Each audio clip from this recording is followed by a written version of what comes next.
Let the church say amen on a Wednesday night. Welcome to Outlaw Radio on the People's Network. I am your host, Kevin Barnes, aka the Negro Whisperer. Happy to be above ground as usual. I'm very happy to be here tonight as we kind of add our second installment of the week of Outlaw Radio to the collection, so to speak. So welcome aboard. Kick back, get you something to drink, roll something up, do something like that there, and get ready to have some fun. The number's 262-202-5131. Once again, that's 262-202-5131. Hit us up, chat room on deck. What's popping, Mr. Carter? Peace, man. How everybody doing out there? Welcome to Outlaw Radio, where we talk that talk and we definitely walk that walk. Raising vibrations and elevating thought. Y'all better come on in. I'm trying to tell you I am the black woman lover, the black man's brother, the culture teacher, the hood healer, the ghetto witch doctor, your holistic health and wellness coach, Mr. Kamar Carter. Peace to the family. I'm also the one who brings you nature, natural herbs and supplements and vitality. You can find it on Facebook, Nature Natural Herbs and Supplements, or you go to my health page, Healthy Self, Heal Thyself, and ask about Nature Natural Herbs and Supplements or Vitality, or you can go to my page and inbox me and I'll tell you all about Nature Natural Herbs and Supplements and Vitality and how to get it. Or you can just call me, 414-949-2122. All right, man. And it's Outlaw Radio. Hurry up and wait tonight. And I realized just before I really even got on, I forgot to post the show. So I didn't even I'm like, Kamar probably think we're not even doing the show tonight. So yeah, that's on me, man. Getting old, man. I'm an old field Negro. I can't remember everything. I do my best. But yeah, man. So like I said before, we do a show on Monday. I didn't do the Big Black Sports Show last night because I went to my son's game. And then we'll do Outlaw Radio tonight. I don't think I'll do Outlaw Nation this week, but it's normally Monday through Thursday. So that's the schedule. If you're tuning in, all I ask is that you share the show, right? And chime in from time to time. Voice your opinion, as they say. But if you got a business, if you got something you want to promote, something you're doing in the community, just hit me up, man. We can get you a banner on here. We can do your little show your commercial, all that. Just hit me up, man. Business to be done. Outlaw Radio, hurry up and wait, right? Like, so why am I I'm a cynical son bitch, I know, right? Like, that's the people would say that's such a sarcastic statement. Hurry up and wait, right? And what does it actually mean? Because we talk about all of this stuff on the show, and I a lot of times I don't want the show to be heavy. I want it to just be digestible so people can kind of navigate through it, but it gets really heavy. So we start talking about what we need to do and unity, and we got to do this and we got to do that. And these are the same things that we've been trying to do forever. Like, we have the same list of demands now that we had 60, 70, 80, 100, 200, 300 years ago. So we've been waiting, in essence, forever. And that's all you ever get told is to wait. Like, even when we talk to people who have positions, even when we talk to people who have positions, they tell us, well, that it's not gonna happen overnight anyways. And so we're gonna have to really wait and see how this play pans out. It's always that word wait is always in there, right? Like, anytime we start talking about what we need as a people in our country, it's always wait. Well, hold on. Y'all just went out and things change slowly. Um, I once had a very, very venomous argument with two Cook County sheriff's officers, right? And I said some things that were absolutely true from the perspective of a black person, and it offended them. And it was during the Michael Brown kind of time when the police shot Michael Brown in St. Mm-hmm. Louis or in Ferguson. And so, it was a kind of tense thing, and people would sweat them. And we was in school. People would sweat them. Oh, you're heroes, you're heroes, you're heroes. My attitude towards them was kind of like, man, right? Like, you a drug Right. officer, you a K9 officer. Oh, excuse me, you're a K9 officer. So, long story short, it led to some words in which I basically said they gave an example of they officers beating somebody up, and I said that's what police do. Boom, took off from there, went left. I ended up having to leave, whatever. But when I talked to the lady in charge, it was a black lady, and she was a nice black lady too. And actually, she handled the shit. But the first thing she said is, you got to move the needle slower when you talk to these people. When you present, to these people, you have to move the needle slower, because a lot of them aren't ready to have this conversation. So in essence, you got to wait. You gotta slow down. Hold on, give them time. They'll eventually come around. Like, and I know she didn't mean it in that fashion. I know she meant like, they were slow, like remedial. I'm hoping she. Mhm. So hurry up and wait, man. That's what was on my mind tonight. But what are we waiting on? I don't know. What are we waiting on? Because the things that we ask or that we demand, we should be demanding, are things that need to happen immediately, that should have happened years ago. So what exactly are we waiting on? Is it going to be a certain time where they say, okay, y'all, coast is clear. It's cool to look out for black people now. Go. I don't think it's going to happen, right? So what we waiting on, Kamar? I have no idea, man. I have no idea. Like you, we can't wait on nothing. I mean, with anything, okay, if something is bad, you can't just sit. It always everything takes work. You dig Right. what I'm saying? So I don't understand where that could come from. Like, let's just wait and see what happens. You know what I mean? Let's wait it out. No. First off, if we talking about these elected officials, we gonna take a look at their history first. You know what I'm saying? I mean, we can't just wait and see how they gonna do Maybe it's the whole concept after behind. once. But shit, once a motherfucker in office, you ain't got no choice, really, right? Yeah, I guess I hear what you're saying, but I'm just thinking like the whole concept even behind I had a dream. Like the whole that's the speech that like black people kind of move on, right? Like and it's like, what is a dream? A dream is like some fantasy, like something mystic. Like I had a dream that one day little black boys and black girls. So wait, y'all just wait. One day our Right. babies and they babies gonna hold hands, right? And then at the end, we all gonna sing a Negro spiritual. That's gonna be a glorious day. So and I'm not criticizing Martin Luther King. I'm saying the mere fact that of the matter is that black people wish, we hope.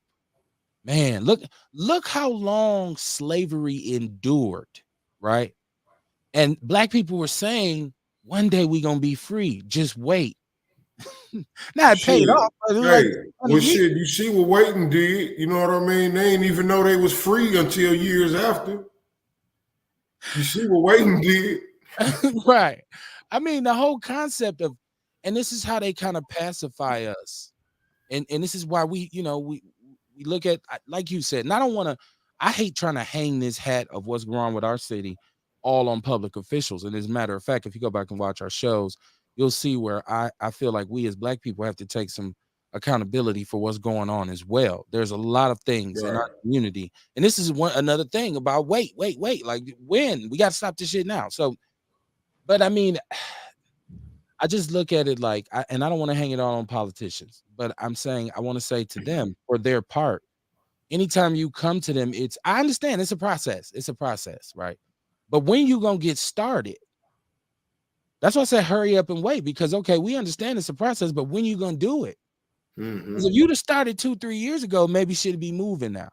Imagine if we had done what we needed to do across the board, economically, culturally, every kind of, financially, whatever. If we'd have done that 40 years ago, where would we be right now? It wouldn't be like wait. That spirit of wait is, well, one step at a time. Mm-hmm. Oh, we got to be careful. You don't want to move too fast. It's just such a bullshit concept to me, and I feel like we're waiting on something that's never gonna come until we go and get it, I think until that we could go be. and I do could it. be that could also be um, the fear that oppression brings. Okay, You okay. know, like that would make one scared to fight. Yeah. Maybe we shouldn't fight, man. Maybe we should just wait it out. You know what I mean, and see what happens. Because if we go against the employer, man, we might get fired.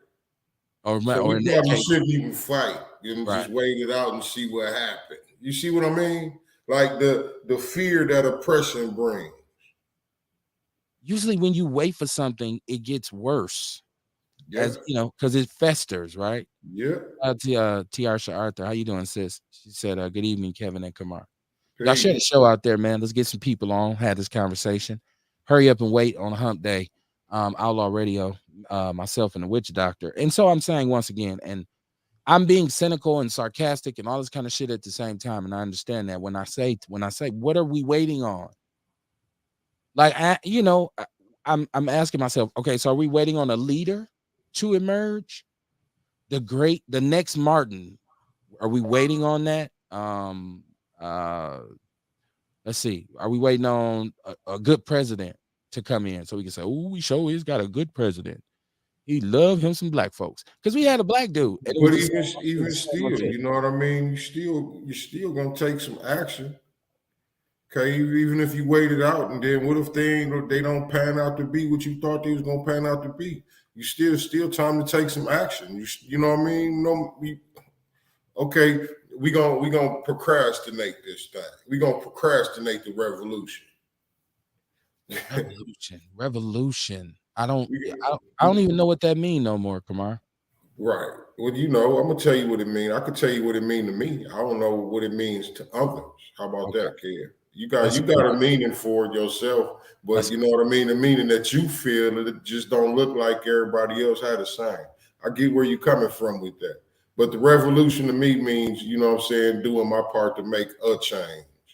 I okay. ain't saying that I'm gonna be the tell all end all, but you know what I mean. I'm doing my part to make a change. It's just a part of a revolution, man. We all pieces to the puzzle.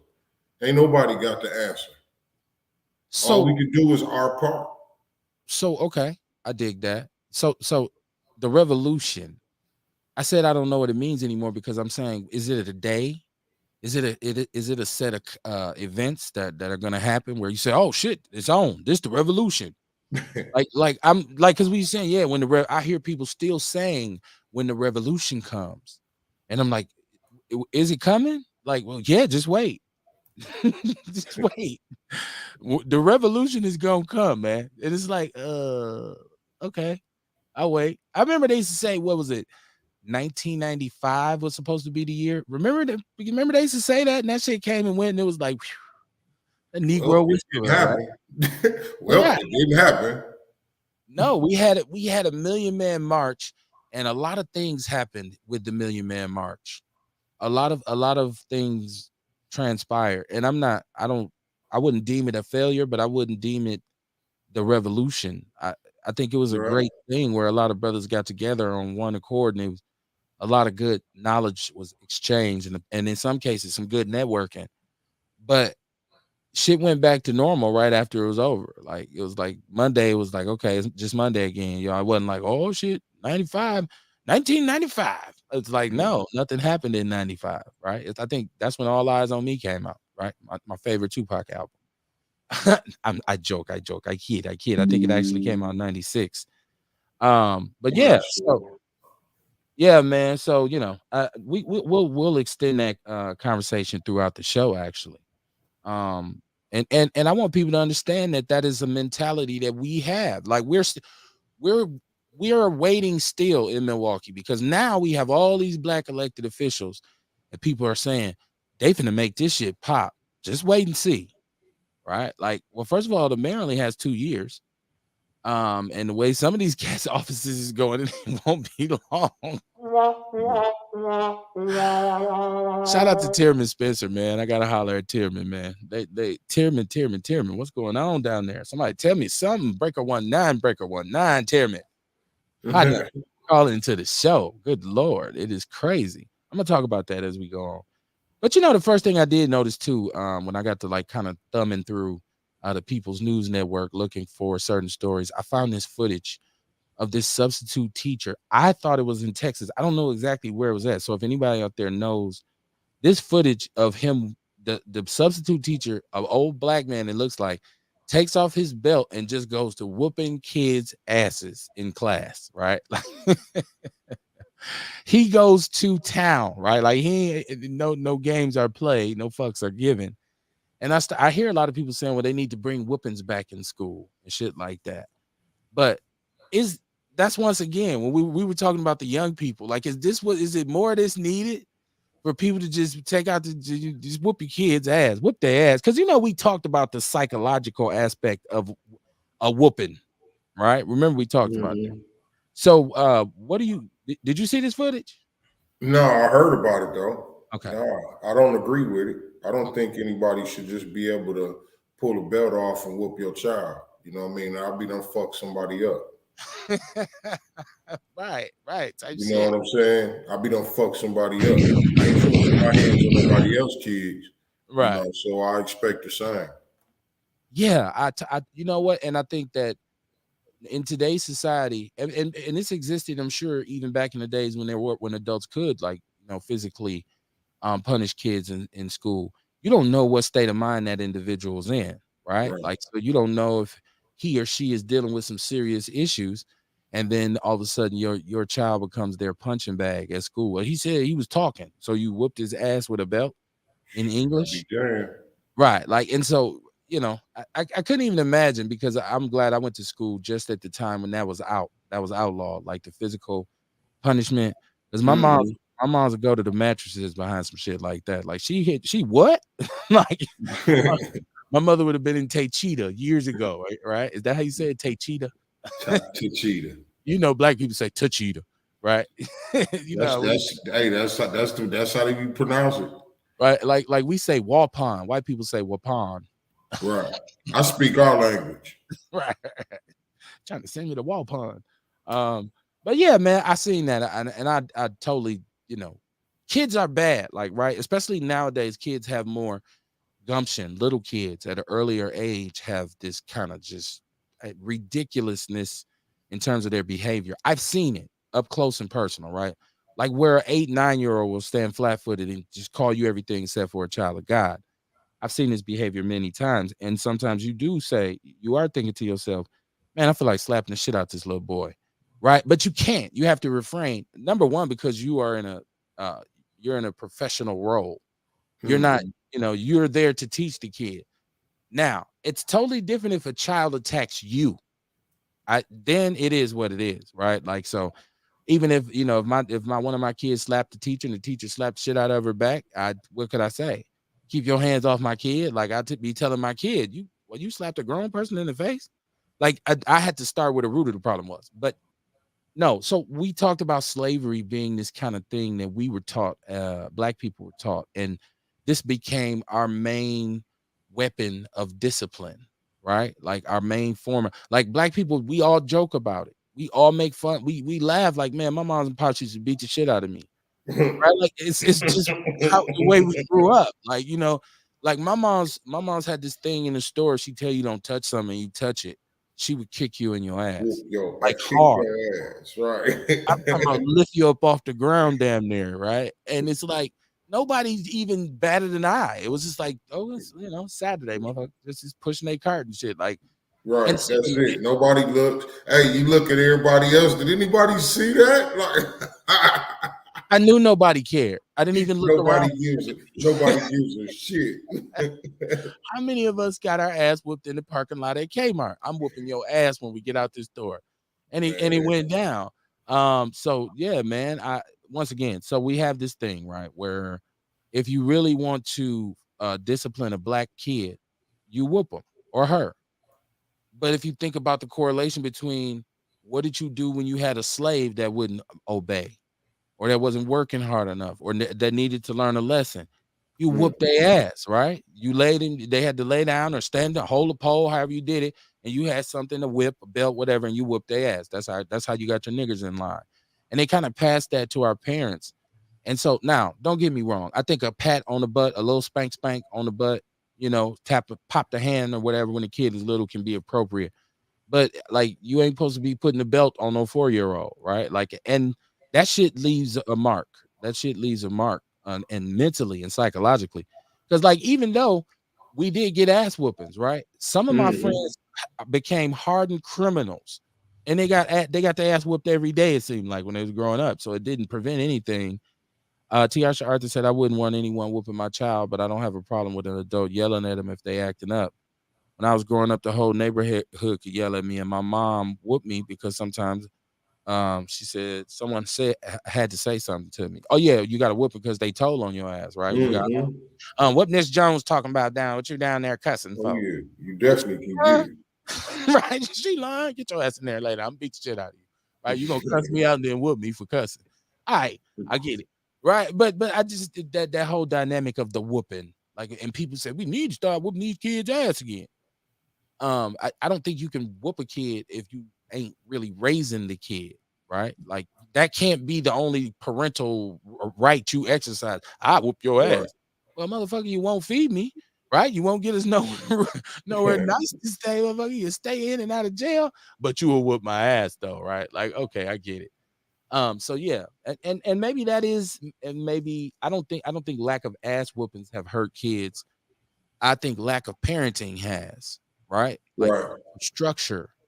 And so, because you can have some kids they will do anything not to get their ass whooped. They gonna act right. They'll walk the line. Like, I do not want this motherfucker hitting on me, right? Like, so, the whole ass whooping thing. I know a lot of black people was applauding that video, and a lot of people saying, yeah, that's what they get. Badass little kids. But he was whooping some ass though. I'm talking about Payal. That belt. I should have uploaded it, but I have a hard time getting anything on Facebook in terms of video. Like, so it's hard. It's a struggle to do.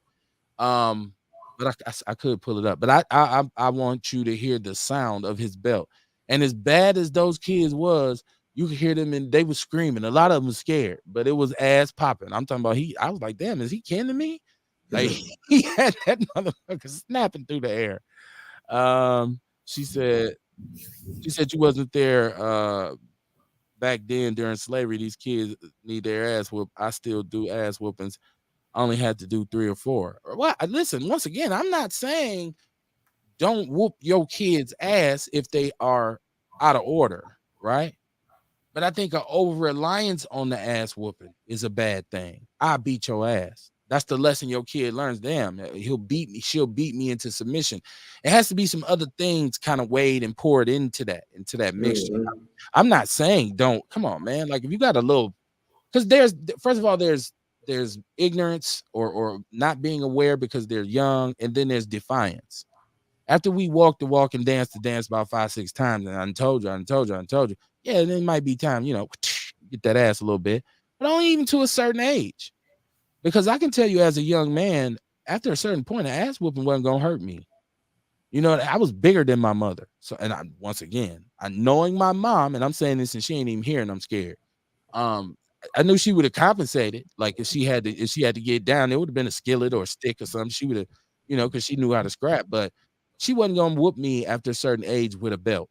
Like, it just wouldn't have made sense. Like this big ass nigga laying across the bed getting his ass whooped with a belt. She said I wasn't there back then during slavery. You absolutely right. I'm old, but I ain't that old. But I'm seeing the comparison, the similarities between the two. Once again, it is, how do you teach a nigga something? You whoop his ass. When the police pull you over and you won't comply, what do? They whoop your ass, right? Like, it's an ongoing theme in this country and especially with black people.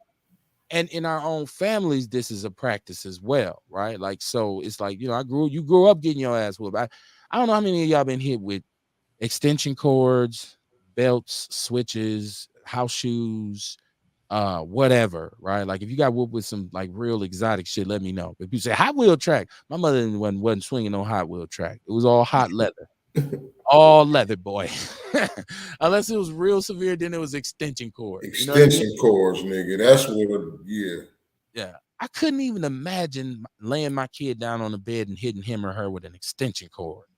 And that is way too similar to a whip for me, right? But the Yeah. coincidence is Hey, that our my kids mom, ain't. Hey, your kids ain't doing the shit you was doing either. well, I don't know about that. Well, okay, because you want to tell my business. I'm just saying. You know what I mean? This is probably why you can't imagine. You know what I'm saying? Like, it took some heavy deterrence. You know what I'm I, saying? I can neither confirm nor deny that accusation, right? It took some heavy deterrent shit. Oh man. Let me see what we got in the chat room. Tiasha said, no, that was when she hit me up. Like, you wasn't there in slavery, you had whooped these kids' ass. I feel you. Um, and she said true. But okay, so here's the deal. Like, I even when my kids were small, and it's not like they grown now. But if I seen them, if they were out somewhere doing something, or they got in trouble for something, it's always been very important to me to really explain to them what they did and why Right. this could possibly lead to some physical interaction, right? Like some physical, what they call them, when they get you together and people all come out and say, we got a problem. They got Intervention. a show about it. What do they call that? Why am I Intervention. pardon? Huh? Intervention. Intervention, yeah. But before some physical intervention. I don't know why I couldn't remember that word. But so yeah, so I think it's important to say, okay, now this can't happen, and this is the reason why. But it's also to explain now if this does happen again, you and I are going to have a very serious issue, right? And you hope that that works. And we know kids, they hard headed. We all were. So they're gonna do it again more often. More often than not, they're gonna do whatever it was again. Although sometimes they won't, right? But it's you have to stick in there and be a parent, right? Like it ain't just all about whooping ass. That was my point. Y'all let me know if y'all seen this footage though. That old man was swinging that belt though. I was I ain't impressed. shit. Oh my goodness, he was Bruce Leroy with the with the belt, man. He was getting down. I'm talking about whack. I'm like, did they enhance this video? He's whooping ass. That wasn't even whipping. White people say you're getting a whipping. No, that was a whooping. WHOOPIN, ass whooping. He had them on the floor. They were on the floor Foot. scattering, like, oh my god. Foot. Yeah, man. What else we got? What else we got? What else we got? What else? Because Okay. all I did really today, like I said, I didn't really want to get too heavy. I just like surfed, just like channel surfed and said, what's in the press that we can just talk about, right? And take a break from all the bullshit that we obviously are faced with in this city.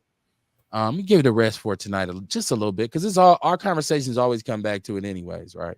And like, Kev, you already got heavy coming in, talking about hurry up and wait. Okay, I know, I didn't mean to do that. Have you paid any attention to this? Once again, I'm a hip hop snob, so the Whack 100 versus Jay Prince thing. Have you been paying attention to this? A little bit. A Okay, little bit. okay. And this is all in regards to some footage that supposedly exists with Larry Hoover that was taken by a lady who I guess at one point made some sort of agreement. I don't know what it was, whether it was a contract or not, but she went to basically interview Larry Hoover. And so she Hmm. had footage, and then she was supposed to give it to the family. She turned tail and said, well, no, what's happening? You got to pay me.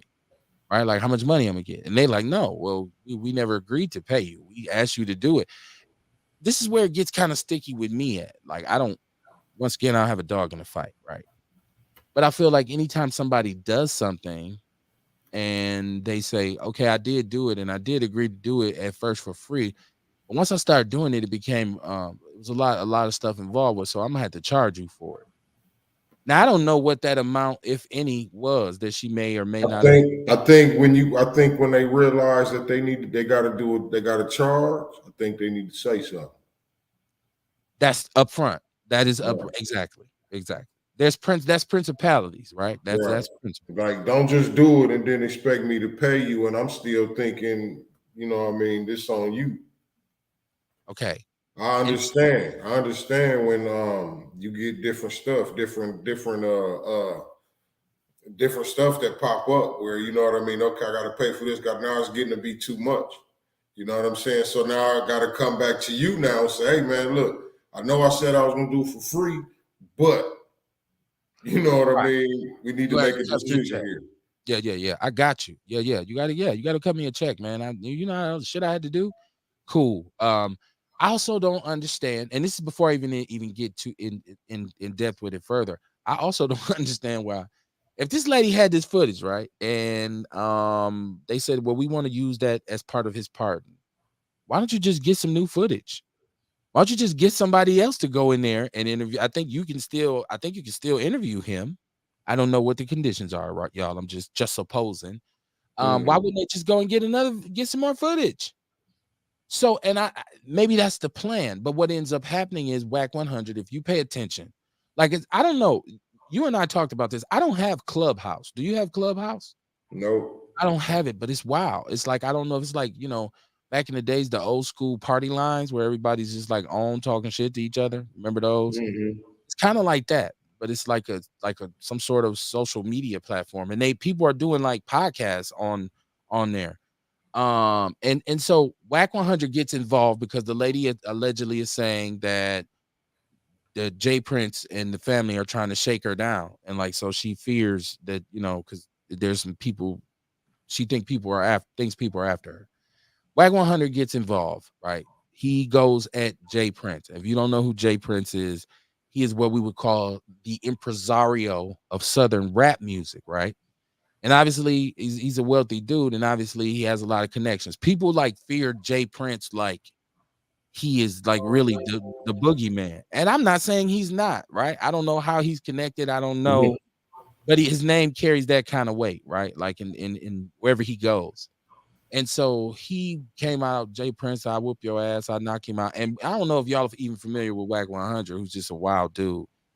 And he said, at first he's, we gonna whoop his ass, I whoop his ass, I do this, I do that. And then now Jay Prince has come back out and done several interviews, right? In which he calls him a rat.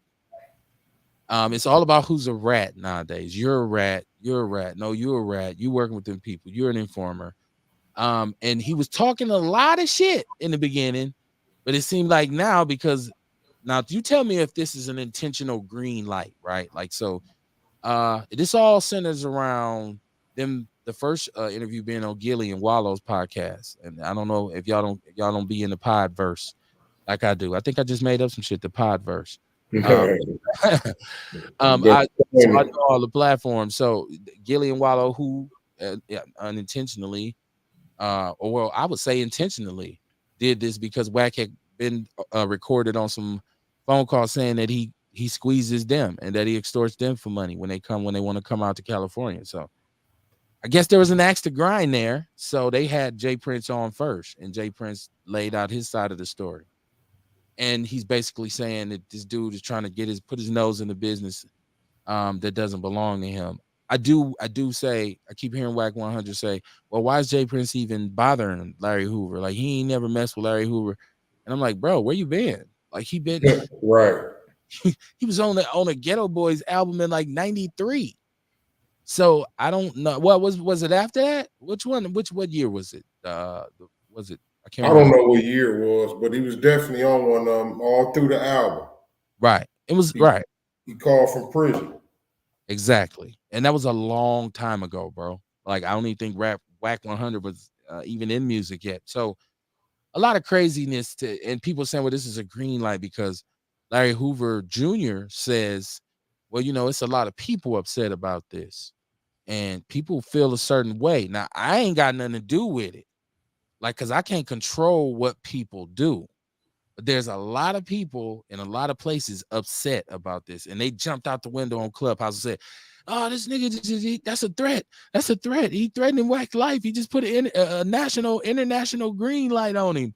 And I'm like, "Wow, is that the code now?" So have you ever heard of that before, where somebody Nah, but that's that scary shit motherfuckers do. You know right? what I'm saying? That's the scary shit they do.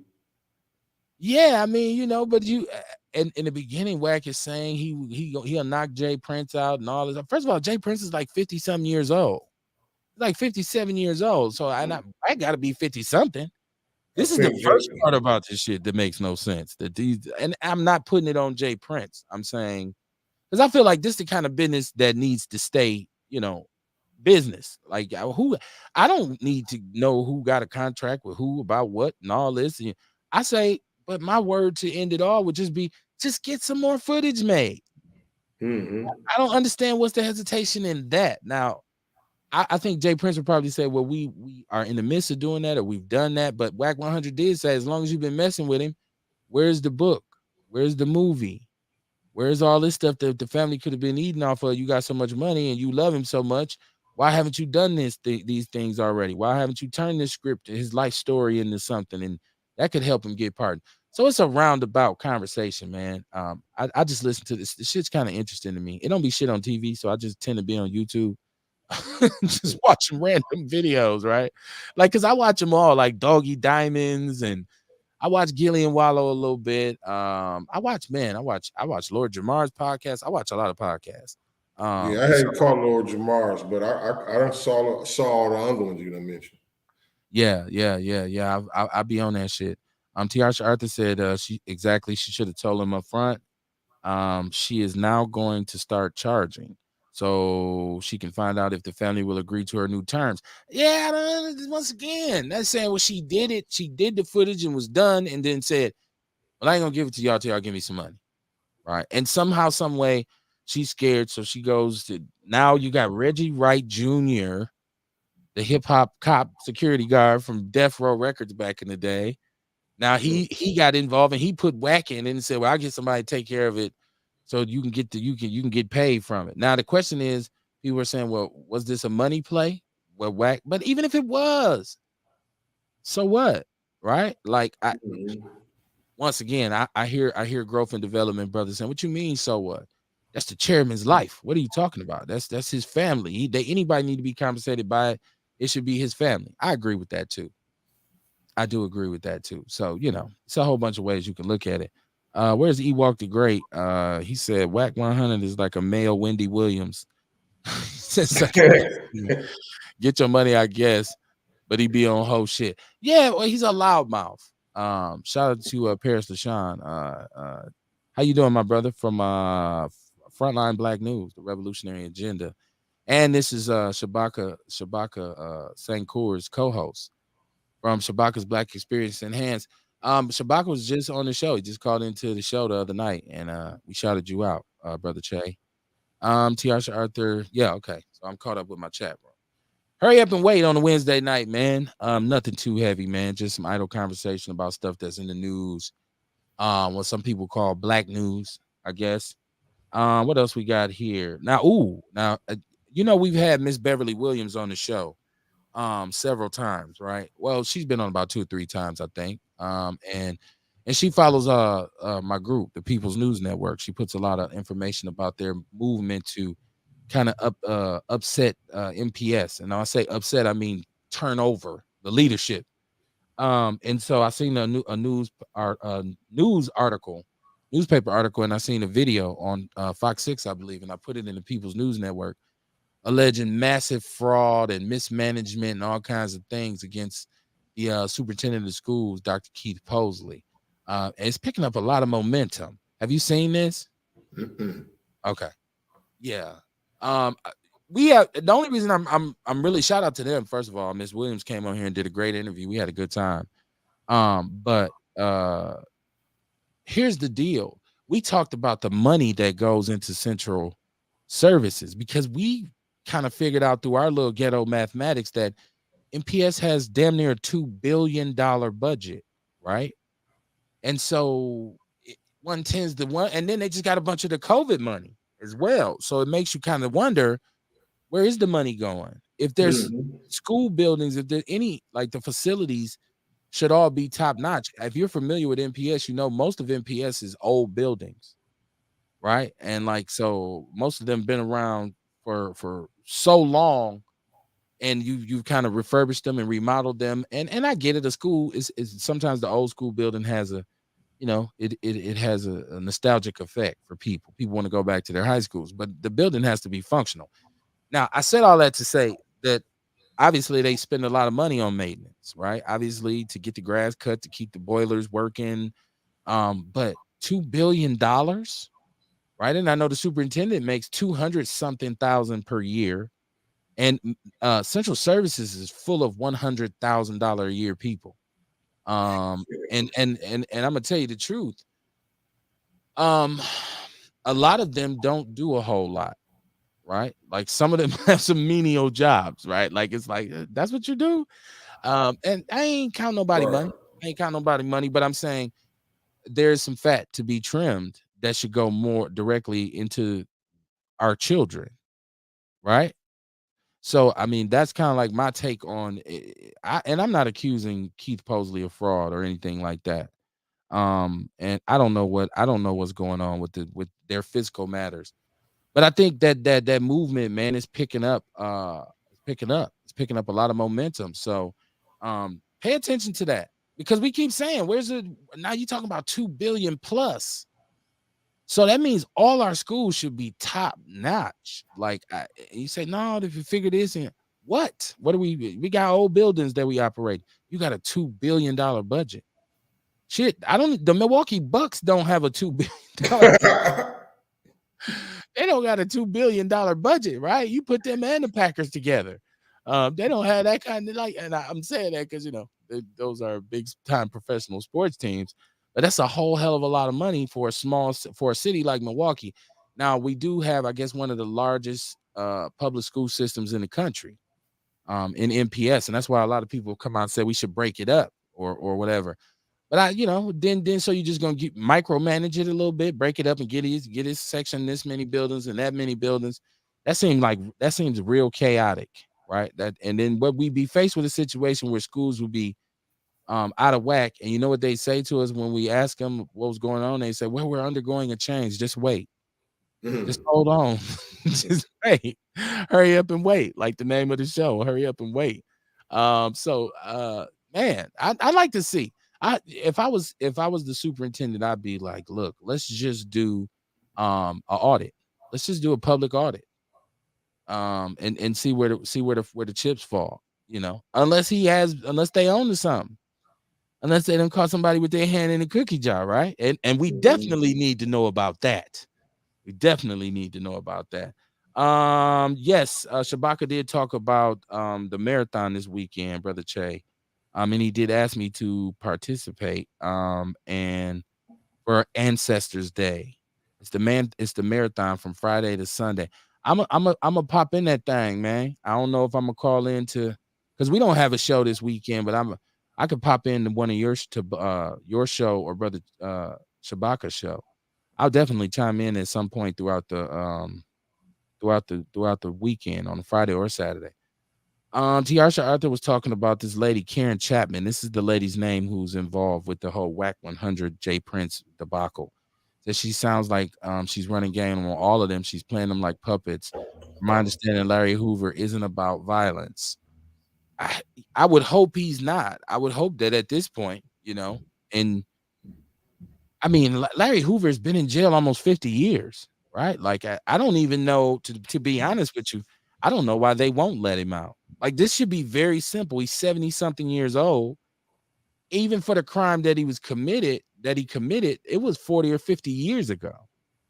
So, or almost 50 years ago. So we talking about, okay, what do you think he gonna do when he get out? Violate his parole, he gonna piss dirty. You know what I mean? He gonna let's ride on some other old vice lords, or I don't know. What is he gonna do? I think it'd be nice to have him in the community. Chicago is very complicated now, though. Man, listen, they may need him down there out there. Okay, They just might need him out there.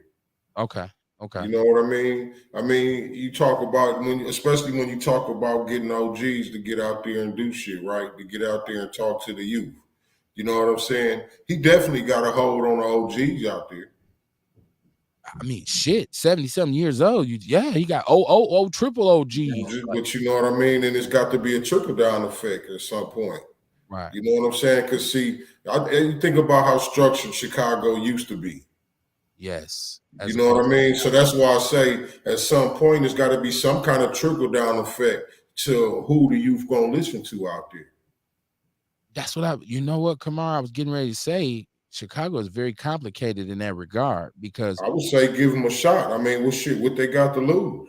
they don't have. That's the whole point. What do you have to lose? With Chicago's in dire straits, but will those young people over there even listen to him? Well, Right? it's only one way to find out. Yeah, yeah. Well, whether he even talks to anybody, I don't care if he don't never go talk to no kids ever, which I'm pretty sure he would do. But I just think he needs to be out. Period. Like I don't, how long is it? And hurry up and wait. Hurry up and wait. Wait. I've been in here how long? Well, one day you might get out here. But from what I understand, he was given life sentences though, because he caught a whole like different case while in there for his original case. And I think maybe that added on to y'all can tell. I don't know. I haven't done my research on Larry Hoover. Like, so I know some of y'all know his life. Like, no, man, let me tell you what happened was. I know I'm not up on my folkism. Right. But yeah, man, I think it's time to let him out, man. I don't see why not. Did you see this Martin reunion show that they got I coming heard up? about it. It Okay. sounds like it might be kind of slick too, man. Do you think Like the so? way they did it, because it's kind of serious, you know what I'm saying? And it's a twist. It ain't like Martin was. It ain't. I saw a clip, you know what I mean? And it wasn't like how Martin was just set to be funny. Well, this got some serious aspect to it also. It's Like not you a damn near, if you never watched Martin, you wouldn't even know the characters. Like it'd be a whole new show. right. Okay. But this is not a reboot. This is Right. just a reunion show where they're just gonna kind of reminisce, I thought, and just tell stories. Oh, I thought you was. I thought they got another show where it's like I saw. I thought you were talking about the one where I think it's about Tommy. Where Tommy and Pam. it's Yes. yeah, Tommy and Pam. It's a spin off. You know Right. what I mean? But that's what I'm saying. If you never, you know what I mean. If you never saw Martin, you wouldn't even think. You know what I mean? To know nothing. Right. You dig Okay. what I'm saying? Or like even if you saw it and nobody told you, like you probably would think like, I wonder if that's the same Tommy and Pam. It's You know supposed what to I'm be, right? saying? That's I don't know. I don't know if it's I don't know. Right. I, I don't know. We I think hey look, we gotta wait and see. Hurry up and wait. Hurry up and wait, right? Hurry up and Yeah, wait. hurry up and wait. I don't know. Because the Fresh Prince of Bel Air was cool. Like the reboot for the Fresh Prince of Bel Air was real cool. I actually ended up getting into that show. Uh, uh, um, and so that was cool. I don't know that you could really redo Martin, right? Like I didn't see the Right. Tappy and Pam joint yet, so I don't know.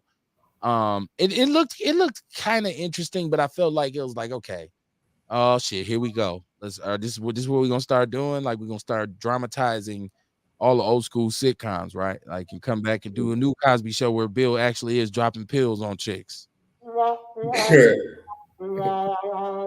Celebration records.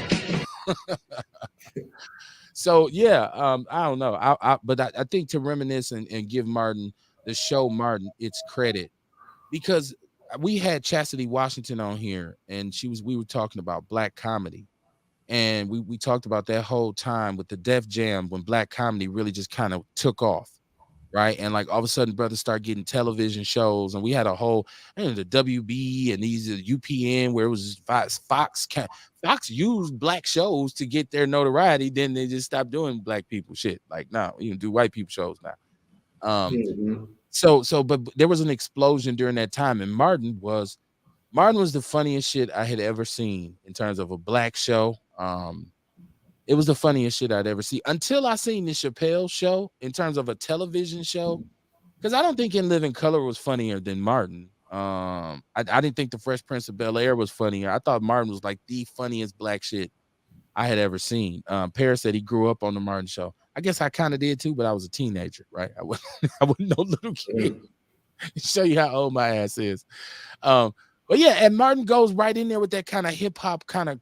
It had hip hop sensibilities. He bumped, he had rappers on the show. He bumped the latest hip hop shit. He wore the hip hop clothes, and that's why when I always say we should have a stake of ownership in hip hop because it was our music, it was our culture. Like we didn't give a fuck that white people didn't watch Martin back in the days. We watched it. We didn't Sure watch it did. trans, right? I always felt like Seinfeld was just like the white version of Martin. Like they was trying to bite our shit. It was a lot more viewers, of course. But yeah, man, I still watch Martin reruns. I can't watch them all.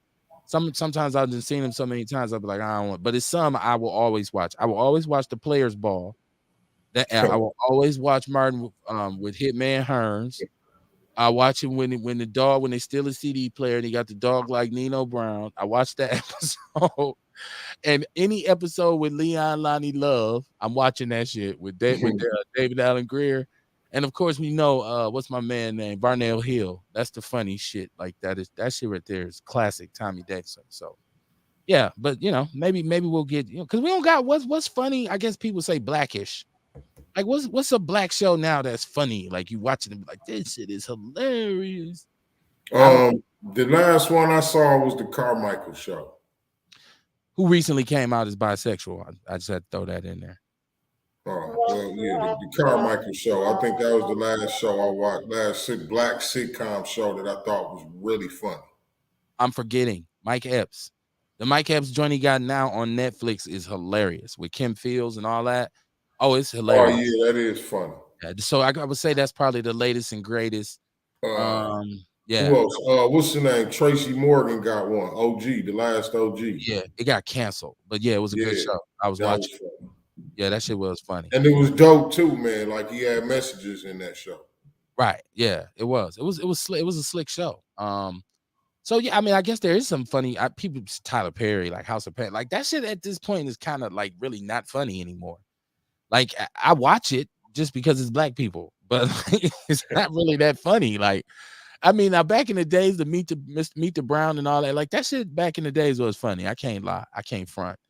But I don't think that's necessarily, okay. So now we got to add cable and all this kind of stuff. So like it ain't just about television. So there is the Black Lady Sketch Show, which I do watch, which is very funny on HBO.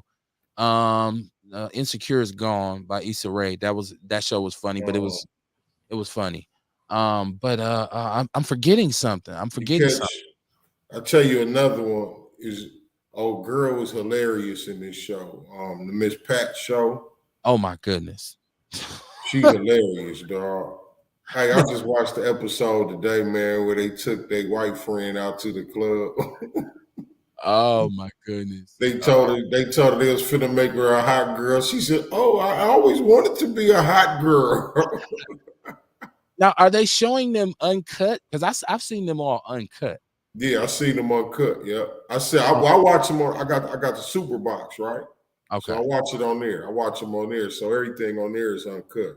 Don't tell on yourself. You know, say he was just kidding. Well, man, it's legal. Oh, okay. I didn't know it was legal. Yeah, it's legal. I ain't never heard of the super box. So yeah.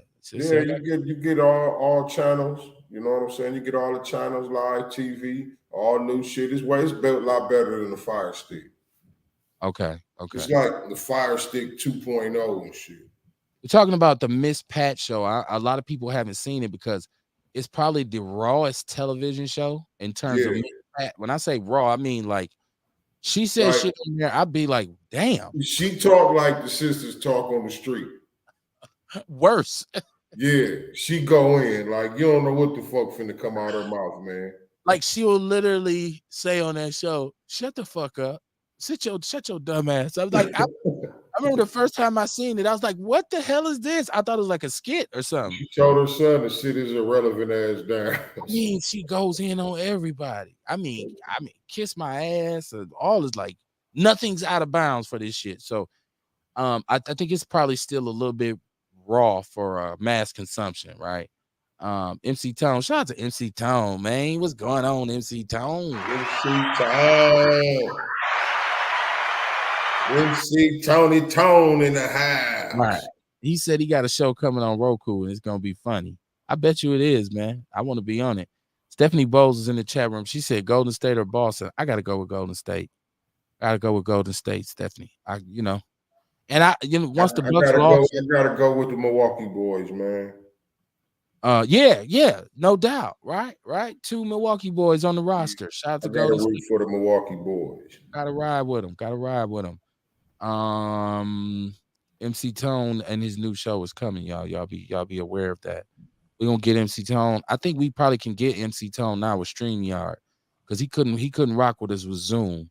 So I'm gonna try to bring MC Tone back on the show, man. Because I talked to his man. Just comedy. Willie Just Comedy Brown is his partner. I do comedy. Like I wish I could do a series with local comedians and just get them a space and get them a platform. That we might have to try and make that happen one day. Somebody out there writing my shit down, right? Somebody trying to bite my shit. I see you out there jotting, as Martin say. So did you see that we had talked about Byron Allen and Magic Johnson, these brothers that wanted to buy the Broncos, and they didn't sell it to a brother. As no surprise, right? They Right. sold it to a Walmart heir, a heir of the Walmart family. I guess this dude's worth like $13 billion. Like he or some he's like some astronomical amount of money he's worth, but he paid $6 billion for the team. Hmm. Yikes, right? Like so. Once again, no black owners in the NFL. Right, Walmart. He said Everybody Walmart. need to fuck with Dame, man. They gotta fuck with Dame. We got to do something. We got. Dame Dash getting the ball rolling, man. I hear that he is. I hear he's trying to get They it getting pop. the ball rolling. Cube Mine was in the right place. Cube Mine was in the right Yeah. place with the big three. And he's still doing it. $4.3 billion, Paris LaShawn said, and he lives in Denver. So he's running for mayor of Denver too. So if you're in the Denver area, vote for the brother. Shout out to JoJo. I see you, Joey Phillips, my big homie, my OG, man. What's going on, JoJo? It's Outlaw Radio, man, on a Wednesday night. It's hurry up and wait. And you know what? When that was brought to the attention of the NFL owners, said we don't have no black owners, and you don't have any black executives, and you don't have any black coaches. They said, just wait. We'll get one day. Hurry up and wait. That's all they tell black people in this country. Whatever we bring up, they tell us to wait. Say, man, we down here starving. We need this, we need that. Just wait. Hold on. Mm. First Russian missile that hit Ukraine, the money was on the way. I ain't hear Biden them say, just wait. Just Right. hold Nobody on. told him wait. They might have said wait and meant like by the end of the week it'll be there. Not like wait in 1865 and now it's 2022 and they still saying, damn, we didn't get all that shit yet. Our bad. It's like wait. Why y'all wait so long? Why y'all wait so long to say something? Man, goodness gracious, black people and so You hear me? That's what they gonna be telling us. Why y'all wait so long? eventually somebody gonna say we can't believe y'all waited. Right, I can't believe you waited this long. Like what the hell? And maybe that's the hope that they'll just give it to us one day because we waited and they said, you know what, y'all did wait, fuck it here. I don't think that's gonna ever happen, but Good niggers. right. Well, you know, we have kind of adapted that narrative. When we talk about our issues in our community, we say to each other, well, you know, you gotta wait, you know, it'll be all right, you know. It's like no, like we should say that should be our campaign slogan. We don't want to wait no more. Wait no more or some shit like that. Come up with a hashtag and put it on there. Hashtag don't want to wait or some shit. MC Tone said he spent that much money on 2 hoes. Okay.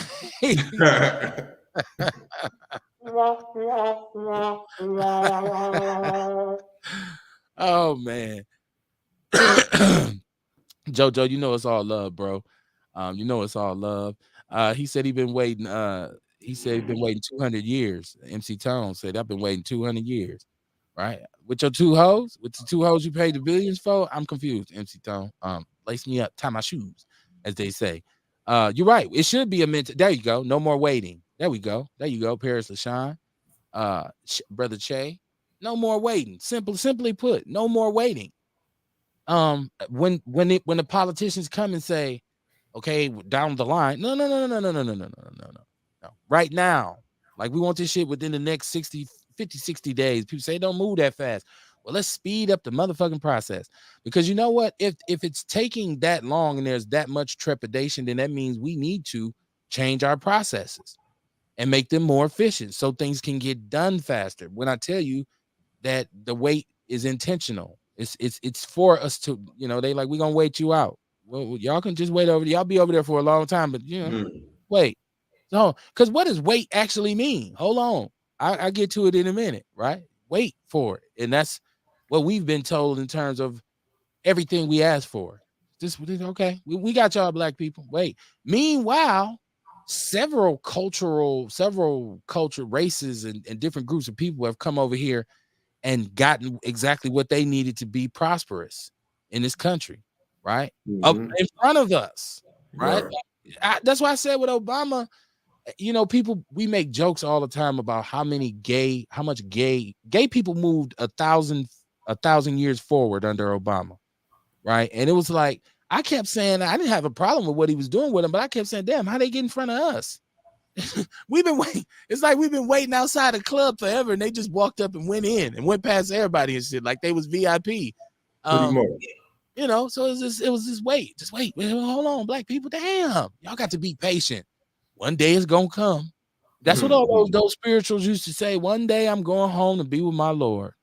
And ultimately, that is, I'm not even worried about living good on earth. I'm willing to wait until I die to get my rewards. I'm just gonna hold on and be strong. Hey, where you think that was taught? Where you think we get that from? It's all coming together for me, Kamar. It's it's like you have been pacified to death, like you put into a deep slumber, right? And so that's why I'm like, okay, because I kept asking the question the other night, and I kept stating, and I was probably, I was up on a soapbox a little bit, and I was saying I don't understand why people just don't say, you know what, I'm about to change this right now. Like people who are living in a certain kind of lifestyle, right? To say, you know what, I got to change. I'm finna do it right now. I was saying I don't see why people do that. That was kind of short sighted of me because I know there's some people who are struggling. They trying to better themselves, and they keep getting hit upside the head with a bunch of barriers and bark and stuff like that. And so I didn't want to come off, insensitive to them. For those people who truly don't have excuses, they really just say, "No, I'm trying," and they just can't get it done. So, but it's wait, hold on, black people, wait. We say, God damn, where, and pretty soon you're dead, right? And that's why I was saying, even through the churches, like they tell you that's all right. What they say, trouble don't last always, right? Like just hold on, just hold on. Like I get perseverance, right? I get saying we got to be strong and be patient but I also think we have to be polarized. We have to be moving on these things. We can't just stop, right? And just stop, just wait right there. No, I'm going to be patient, and I understand that it's a process, but I'm pushing this line. I'm going to push this line until we get what we need in the community. I don't understand why we are not in that mode. You would have thought 50 years ago, you would have thought 100 years ago, however long, 200 years ago, when we came out of slavery, that those black people, and I know a lot of them did.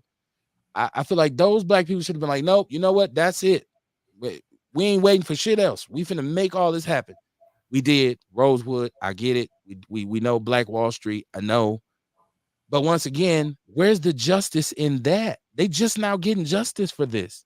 It's 100 years later, and somebody said a long time ago, hey man, they need to pay for what they did. And somebody looked at them and said, just wait. Just wait. They gonna get theirs. Come on, man. This is what happens, man. You rocking the baby to sleep, man. You rocking the baby to sleep. You know what? I got to go back to because I thought Jay Prince is an old country dude, and this is in regards to the Whack 100 versus Jay Prince thing.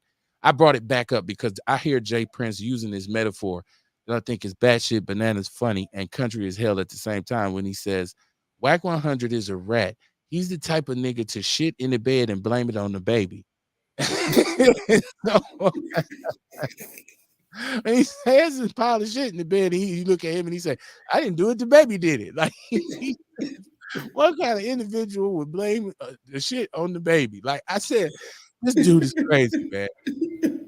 In the war of words and what even Jay Prince himself calls lip wrestling, in the war of words and the how cats go at each other now online, Jay Prince is clearly winning, right? Like, because he's just saying some crazy shit. Like he's calling them Rap 100. Like oh my goodness, it's a show, man. It's a show, man. But no, so just wait though. Y'all can see it after the show. Wait until the show is over and go watch. I'm putting everything on hold. Just wait, just hold on. So yeah, man, that's the name of the show tonight. By the way, hurry up and wait. So if you think about this concept, chime in, drop it in the chat room, share the show, y'all. Let people know that we are on. Let people know you support the show. I still say if you want to do business, if you have a business, especially if you're a small business owner, you should hit me up, right? Like so we can help you promote your business. Like I have all kinds of capabilities to do some promotions and shit like that now that I didn't have before. So you need to get with me. And I forget because I have a lot of stuff to do. I gotta push that out there to people, push those opportunities out there to say, hey, small business owners, this is what you need to be doing. You need to be getting with us. MC Tone said he's still waiting on his 40 acres and a pipe. I think you got your pipe. I seen some of your videos, MC Tone. I think you got your pipe.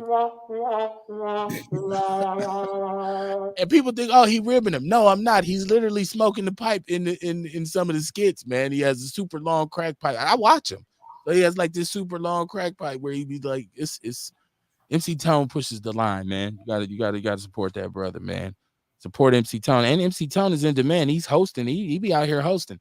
Shout out to Antonia Anderson, man. I seen she getting once again another write-up in the Journal Sentinel about the Hip Hop 365 Museum. Sure. Man, she said I got to come back on Outlaw Radio. She absolutely does. She's a strong supporter of the show, man. I'm glad that's working out for her though. You know what I mean? Because I remember when she first contacted me about coming on Outlaw Radio, and said, well, I have this idea where I have all this stuff. Because it was actually she was making these kind of like exhibits with tape with cassette covers. And like she would take all your favorite rappers and put it like make this thing where it had all of the tape covers from the original albums. And I'm like, dude, like I wanted to buy one for the show. And at first she was gonna sell me one. She was gonna make me one and sell me one, but she couldn't find none of the rap artists that I wanted. Like I wanted that old West Coast shit.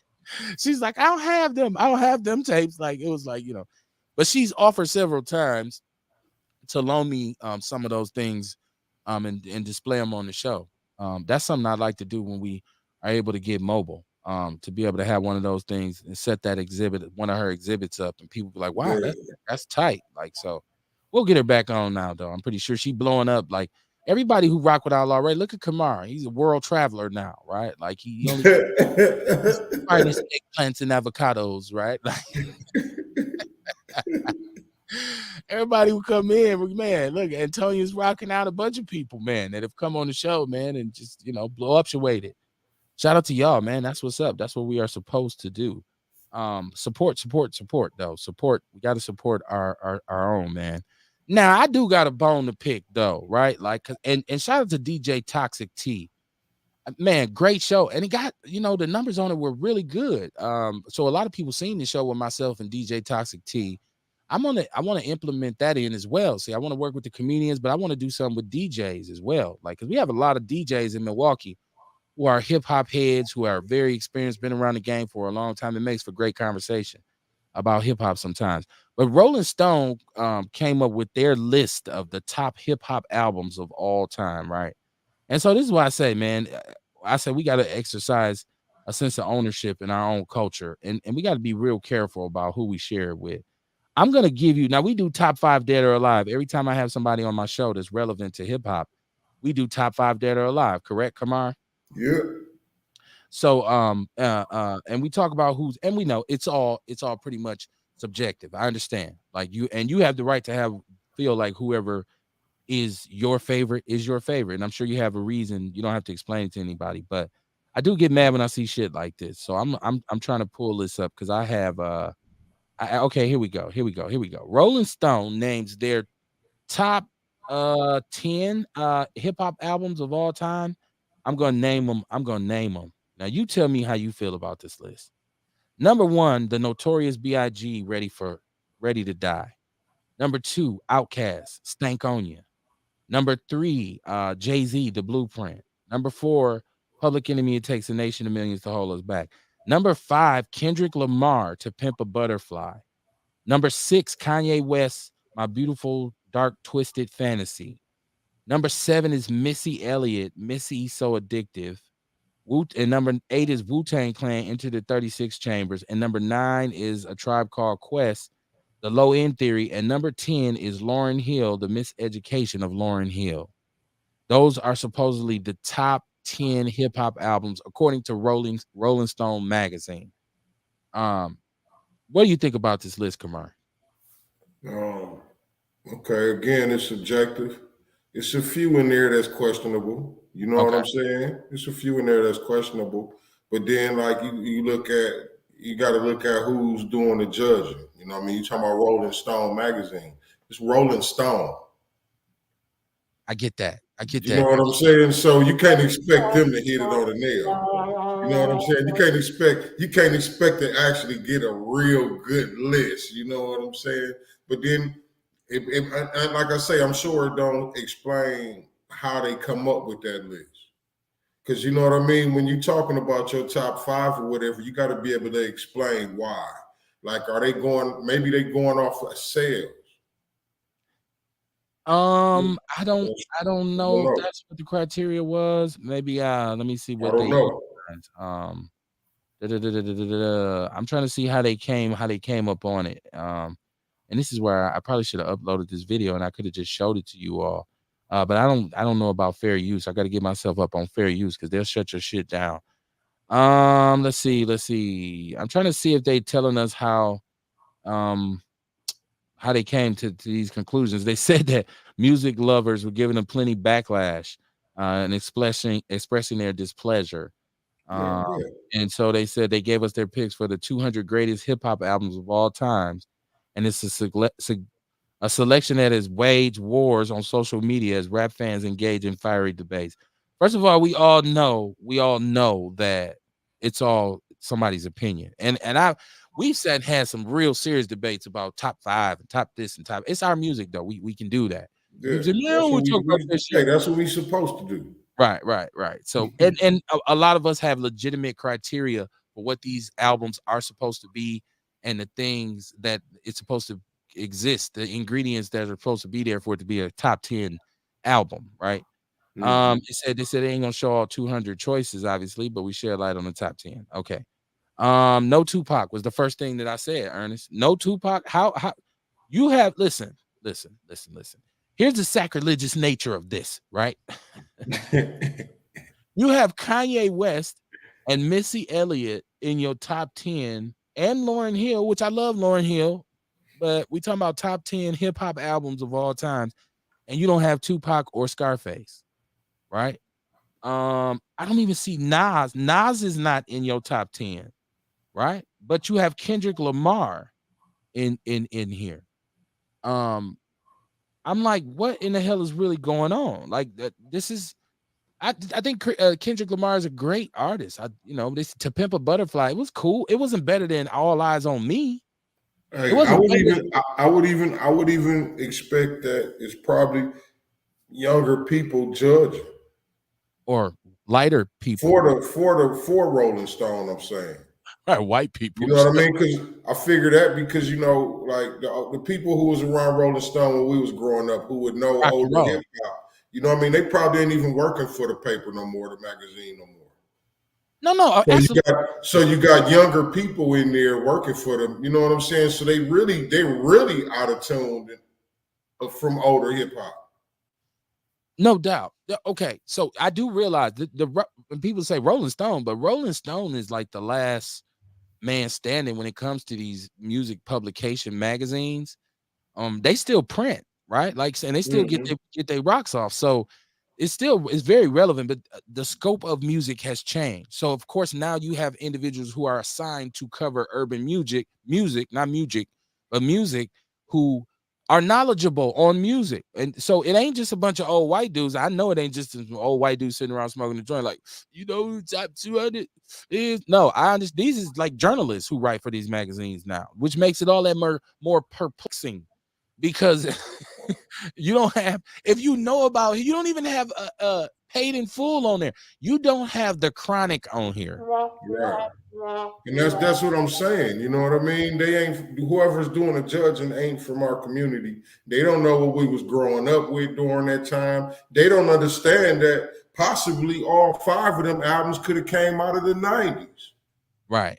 But that's the killer part too. The artists that they do have, in my opinion, they have the wrong albums for Like them. you can go to the 90s and pick five albums that could be arguably the top five albums. Right. You can. But that's us too, Kamar. That's us with our That's old. what I'm saying. You know what I mean? You really have to be from the hip hop community. You know Right. what I mean? To really understand and be able to make this judgment. But then really, okay, let's be real. Anybody can make it. Anybody can pick a top five. Right. And we're not gonna agree with it. Right. But and that's why I started off by saying it's totally subjective. Right. I totally understand this is opinion. I totally, but one thing that I am calling attention to though is you just said it, like This obviously is not a list of some people who have been entrenched in the hip hop culture for a very long time, Right. because there's no way you could actually ever have and I love a Tribe Called Quest. You got a Tribe Called Quest and you don't even have Midnight Marauders. You got the Low End Theory. I thought Midnight Marauders was their best album. You got Jay-Z, but you got him for the Blueprint, when obviously I've said a million times Reasonable Doubt was his best album. So I'm saying I don't even agree with, like, they got wrong people and wrong. Some of them probably would deserve to have be on this list, but you got the wrong album. Outkast, Stank on Ya. What? Like, there's nothing Outkast have ever touched better than Southern Player Listed. Mm. Nothing. That was their peak. Outkast, one of my favorite groups too. But I mean, come on, man. If you know hip hop, like you said, Kamar, this is a Right. conversation that we having as long-term members of the hip hop kind of culture, right? Yourself, Living through these changes and all that, right, man. right. From the rooter to the tutor, as they say. Yeah. Jojo said Rolling Stone is high as hell. That's not correct in my book. Yeah, I know. I agree with you, Joy. I don't see. I'm a little thrown by some of the people that they actually have on the list. Shout out to Paris LaShawn, said that's crazy. Kendrick shouldn't even be on the list. He hasn't been around long enough. And I don't know if that's necessarily the barometer, because you could come out, like, if you could come out right now with something that's classic, that's just like, wow, that's a hell of a piece of work. I don't Right. know. If it's classic, if that piece of work is classic, it's classic. Because we Right. just talking about pieces of work. This ain't the top 5 MCs. No. Right. This just the top 5 albums. Right. Top 10 even. Top. Right. Stephanie Bo said R. Kelly. Well, that's R&B. I don't know that would go in hip hop album, right? Like, she said R. Kelly, boy. Sisters still support R. Kelly. Don't y'all slip, man. There's some girls out there like, shit, I fuck with R. Kelly. Lyrics to Go ish off that Midnight Marauders. Yes, you're right. Lyrics to Go was on there. I think that's Courtney. It says Facebook user. That's normally Courtney when it says Facebook user. I Stank on You was cool too. I think it was cool. I think,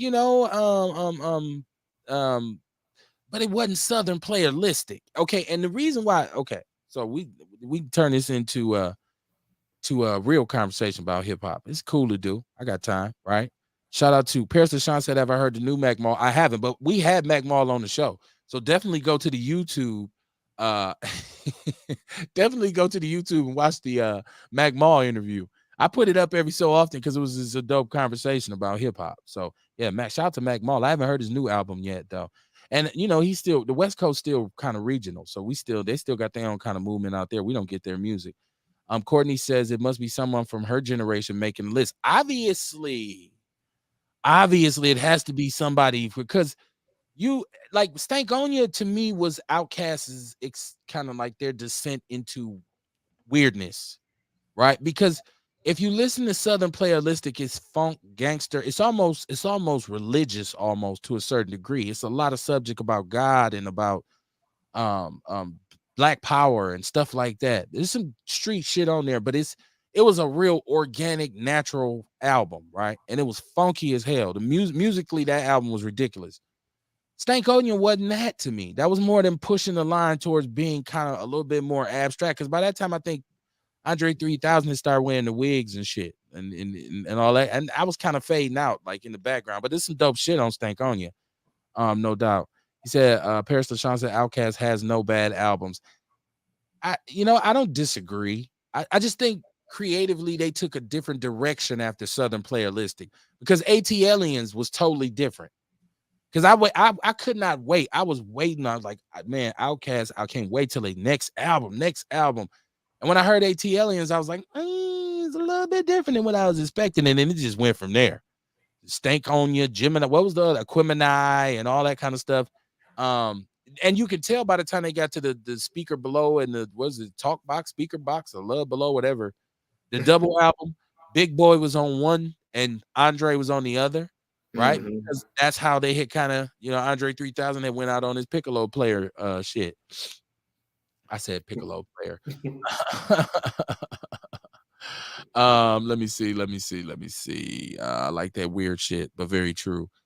Courtney, ain't nothing wrong with a little, ain't nothing wrong with a little eccentric kind of shit. I'm a Parliament fan. I love Parliament. So, and I be laughing and just giggling off the shit that Parliament, even the concepts. Like my daughter bought me a Motor Booty Affair, the actual album, a couple years ago, and I have it. The album cover with, I don't know if y'all ain't funk heads like me, with Sir Nose devoid of funk, and he's about to get eaten by the funk bird on the cover. It's a cartoon. I actually had a T-shirt made out of it years ago. I used to wear. It's a funky ass Mhm. album cover, but that album cover, when you open it up, it had like a pop up thing to it, and it was like Atlantis. And he got all these characters in there. It's crazy, man. My daughter gave it to me. My bottom lip quivered at Christmas. I was like, "Oh, thank you. I know that was so thoughtful." So yeah, I still got it upstairs, man. As a matter of fact, I should have framed it and put it down here, in the studio. Maybe I'll get to that. It's Motor Booty Affair by Parliament. It's, I think, 1975, man. Dope ass. A lot when you listen to Motor Booty Affair and a lot of that Parliament stuff from the 70s, you're gonna be like, I heard this before. That's how many times it's been sampled, from Flashlight to all that, just everything, just Mhm. sample. I don't know if Flashlight is on Motor Booty Affair though. I have to go and check. I know Underwater Funk is and all that kind of stuff. So yeah, man. That's my shit though. So I like a little weird shit too, but I mean, once I started seeing Andre 3000 with like the pink wigs and all that, I was kind of like, eh. I mean, it was still Andre 3000, but it was like, it was just kind of like, what's up with that? But yeah, man. So y'all, I understand we all got our own top 10 for hip hop. I know some people say, well, you got to put Luke in there. I usually would laugh at a person who would say that, but so the criteria that I look at when I say great, when I say anything is great, and it don't just have to be an album, it could be a car, it could be a model of a pair of shoes. Like, cause I say top 10 sneakers, you got to put like Jordan 3s in there. Like, and like everybody got their opinion on that. Like, what's the best video game systems? You say, man, Xbox is the shit. So I know we all kind of based on our experiences, but to me, the criteria should not be sales, first of all. I think you have to say the top 10 albums are albums that changed the way rap music was made after it. Like everybody was on one thing before this album, and after that album was made, everybody was on that. Because Mhm. Chronic changed, hell, the Chronic changed the way people even listened to rap music. Like, because it was more musical. It was more instrumental. So it wasn't even about just having a bunch of subwoofers. Cats started getting mid ranges and tweets put in their car so you can hear the instruments. But nothing was the same after that. Tupac was the same thing. Thug, thug, thug. Think about this. Now in rap, there's 300,000 bald head rappers with tattoos all over them. Back then, he was the only one who was doing that, aside from Tretch, right? But Yeah. but after Tupac with All Eyes on Me, that's all you see. Cats walking around with bandanas tied around their head and tattoos everywhere and all this shit. Like, it was like, and then all of a sudden rapping about death. Everybody was talking about, they might kill me and all this kind of shit. So it changed the way rap, and Reasonable Doubt, like, all that is an East Coast gangster rap album. But what happened once Reasonable Doubt came out? The sound of New York, the direction of New York. Everybody started talking that hustler, that slick shit that Jay-Z was talking about. Because Big talked about rapping about like selling dope, but he talked about being like on the corner selling dope, just being like a Mhm. real curb server. Jay-Z spit the kingpin shit, like up top shit, and then everybody started doing it. So when I say something is classic in terms of hip hop, it has to be one of those albums that changed the sound of the music and put a twist on it. Like, you don't have the Diary, Scarface, you don't have that on there. Like, then that means to me you've only listened to hip hop that was made since the year 2000. To me, that's what that says. Because I don't see how you can dismiss so much shit that's still being sampled and played today, and you leave people still buying All Eyes on Me. They're still like that album. Still. It's still selling, right? I said it ain't about sales, but I'm saying that because the impact to leave Tupac out of the top 10 hip hop anything to me is wrong. I think he has a spot. Even if you say top 10 groups, you would say Outlaws. Shit, because his impact was that great. So it's what I call a trumped up charges in a kangaroo court. I don't think that they are hip hop people at Rolling Stone, right? Or I would say they don't know what they're talking about, or they some young bucks, right? They don't care what my old ass think, anyways. But so it is what it is. Let me see what else we got. What else we got? There's another debate going on too, and this is coming like right in time with the show because we in the seventh inning stretch. I told you I wasn't gonna be too heavy tonight. We do the heavy lifting a lot, so just have you now? Did you see Cedric Maxwell, who used to play for the Boston Celtics, talking with Gary Payton? And they were talking about Draymond Green's behavior during the finals, one of the games. And Cedric Maxwell says, "Man, this is his exact words. That bullshit that Draymond Green was doing back in the 80s, he would have got knocked the fuck out." And Gary Payton was like, "Yeah, you'd have just took him out the air and slammed him." And so Draymond Green kind of responded and said, "Well, it's funny that dudes who like all these dudes talk about what would have happened to you in the 80s, but they wasn't the ones doing it. It was being done to them. So like they was getting bullied." Like, he was like, "I understand it was like Rick Mahorn and like Bill Laimbeer and all these dudes, and they probably did knock somebody out. They probably did lay people out." But he's like, the dudes who be talking about it most of the time ain't the dudes who did it. So it's just like, you was a victim. So why are you talking about it like everybody did it? And the parallel that he drew was, he said, so in 20 years, we gonna look back at what Steph Curry has done to the game and say, "Man, during my era, you had to shoot the ball." He gonna say, "Now, was everybody shooting the ball?" No. He was like, "That'll be like me in 10 years talking about I was just as good a shooter as Steph Curry was." And then he laughed, and everybody in there laughed. He was like, "No, there is some good shooters in the league, but not everybody can shoot. Just like not everybody was knocking people out in the 80s and the 90s. Some of you dudes was getting knocked out." And then he said that one of the differences is back then, if when you knock somebody out, you probably would have got fined $2. Like, it's a whole different world now. If I knock somebody out, I'm probably gonna get a $2 million fine. So, and I said that because I always hear old NBA players say these kids couldn't have played when we played.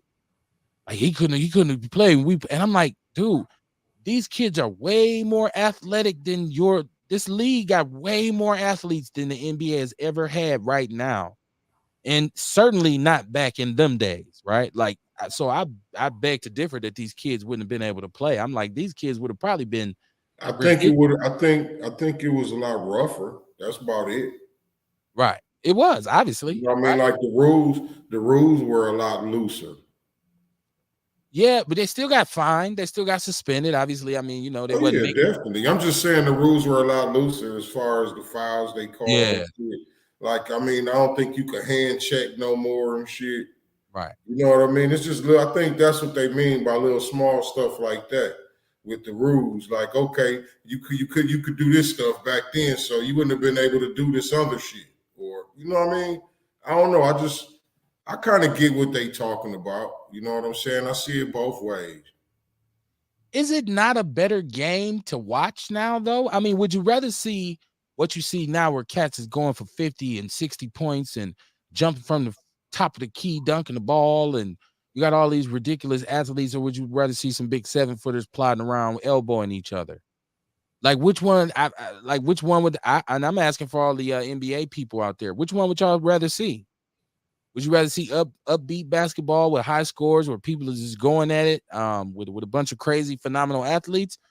Or would you just like to see some really fundamentally sound basketball where physicality is encouraged and it's a big man's game, where like the big 7-footer dude, he's gonna run the day because he can bully everybody in the post? I'd rather see today's game. Like, it's like, yeah. I mean, because I'm a fan of the NFL. I like Um, a mix of both somehow. If they could somehow get it right there in the middle, you know what I mean? Where you got to be tough, but then you got to be athletic too. right, okay. You know what I mean? Somewhere in the middle, man. Right. And I'm not that's not to say that it's not some really physical teams in the NBA. That's what I'm saying. I Right. hear it, like, even as old dudes, we always say that. Like, we do the man back in my day. Like, I hear brothers saying, "Man, when I was in the streets, it was rules, it was structure." And I'm like, no, it wasn't. These motherfuckers doing the same shit that did now. We talking about joyriding. Come on, man. I know brothers who made it a point to steal cars to go joyriding in back in the days, and they was Yeah, wild. that's all this shit. That's how I learned how to drive. See, that's what I'm talking I about. knew how to steal a car before I knew how to drive. Wow. You know what Wow. I mean? Like from sitting in the passenger seat watching my guy steal it, peel it Right. up. You know what I Yes. mean? One night it was like, man, you finna get your own car tonight. And you know what And somebody he said dropped me off. when they said, you know what, these kids back in the days, they said these kids so bad they done went to stealing cars and stealing people's stereos and speakers out the car. What is we gonna do about this? And then somebody said, well, you know what? One day they're gonna stop stealing them. Just wait.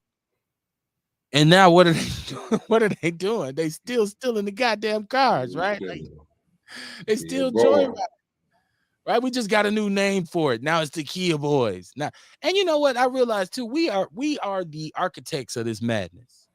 Because we have pushed that Kia Boy shit too. Like we made that a thing when it probably really was just a bunch of No, loose. I don't think it was us who made it a thing, Kev. To call it the Kia Boys, I feel like They we started that popularized. shit. They started that. They started calling themselves that. Is that how they identified it? Yeah, Okay. they did that shit, man. Because I just heard people start saying it one day, and I was like, so okay, that's the newest thing. Like that's like the latest thing now, like a Kia Boy. What's a Kia Boy? Like you go somewhere else with people who ain't from Milwaukee. That's a Milwaukee thing, right? Like you say, oh, you with them Kia Boys. What the fuck is the Right. Kia Boys? Um, I Don't just know feel what like we to gave you credence. I feel like we've blown this up now. Like we've made them 20 years from now, somebody's gonna be sitting around saying, man, you know, I wasn't no joke when I was little. I was one of them Kia Boys.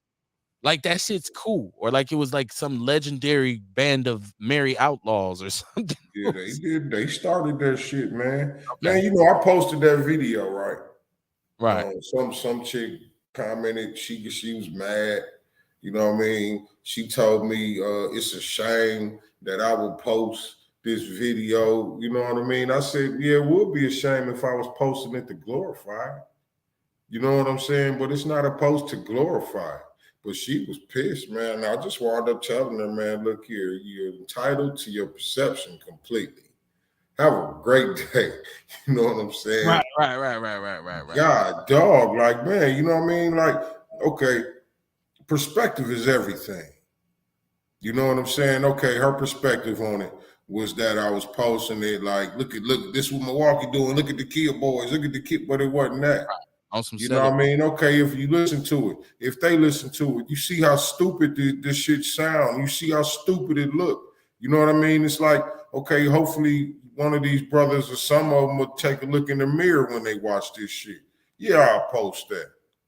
Take a look at yourself, man. This shit don't even sound right. Telling the motherfucker, oh yeah, it's gonna be a bloody summer. They should have just moved and all that shit, man. Come on, man. This shit's stupid. It's absolutely bananas. It's absolutely bananas. Listen, that exposure, I guess it was intended to bring exposure to it, but it actually gave it more momentum, if you ask me, because now these dudes are like, man, you see our movie? Like you see that's me on there. That's a little so-and-so on there. That's yeah. I mean, and you gotta call attention to it, but I feel like it's being I get it. sensationalized, but I, it is out of control though. It is out of control. So I get it, but you know all right. what I mean. The video's made. It's on YouTube. It's out there. I mean, shit, I don't understand why somebody will be upset about that though. Like what why like man. I I don't mean know, you didn't man. make the video, right? Like so if you just posting it, it's like, okay, And well, not only that, not only that, man. But I'm a podcaster. We talk about this shit. right. I I don't mean, under- that's why I say perspective is everything. You know what I mean? She ain't even looking at it from that perspective. For one, yeah. I it's would like a rather comedian. We was talking about our comedians. They should have the freedom to talk about what they want to talk about. You know what I'm saying? Okay, I'm a podcaster. I should be able to post what the fuck I want to post about, and hopefully one of my friends will call into the show and talk about right. You know what? Kamar, you know what you should have told her? You should have said, I'm gonna take it down, just wait. it. Right? Yeah. Just wait. Hurry up and wait. Just wait, right? Hurry up and wait, right? That's the name of our show tonight. Hurry up and wait. So if you wonder why is that funny? Because that's it kind of like going to my theme. But you're right, Paris. He said All Eyes on Me is a rap classic, along with Me Against the World and Machiavelli. Yeah, those, I mean, Tupac his catalog is mostly classic, but I was saying impact wise, he has like Illmatic by Nas is a game changing album because then New York goes, everybody after that has to try to sound like Nas. The lyrical bar had been raised, right? Like, and so it just went up, Mhm. up, up, up, up after that. So when I say classic album, I'm talking about something that really that had people copycatting it for the next few years, like trying to do that, trying to copy that and ride that wave. Um, MC Tone said he stole a police car back in the days. I don't. Where did you go, MC Tone? Did you just ride around the city? Wait, now hold on now, because I'm your timeline be confusing me. Now, did you have a hose in the car? The $1 billion hose in the car in the police car with you riding around? I'm trying to figure out what's going on. MC Tone is like a Highlander. He's been alive for 300 or 400 years, right? Like he's lived through every historical time period. Like, I was on the Mayflower with a hoe. Stephanie Bowe said they stealing cars that can be stolen with all the technology. Yeah, these kids figured it out. They figured it out, right? Because for us, what Kamar and myself was talking about was the steering column era, like where cats just boom, pop your steering column. Then they started making cars where you couldn't steal them like that. So that kind of curbed the some of it, but then you have carjacking where it's just like, I don't need your steering column. Get your ass out the car. I'm good. But so yeah, I don't know. I don't know. The Kia Boy situation is a crazy one because these kids understand the absolute danger of what they're doing. They crash more often than we think, right? Like so Oh yeah.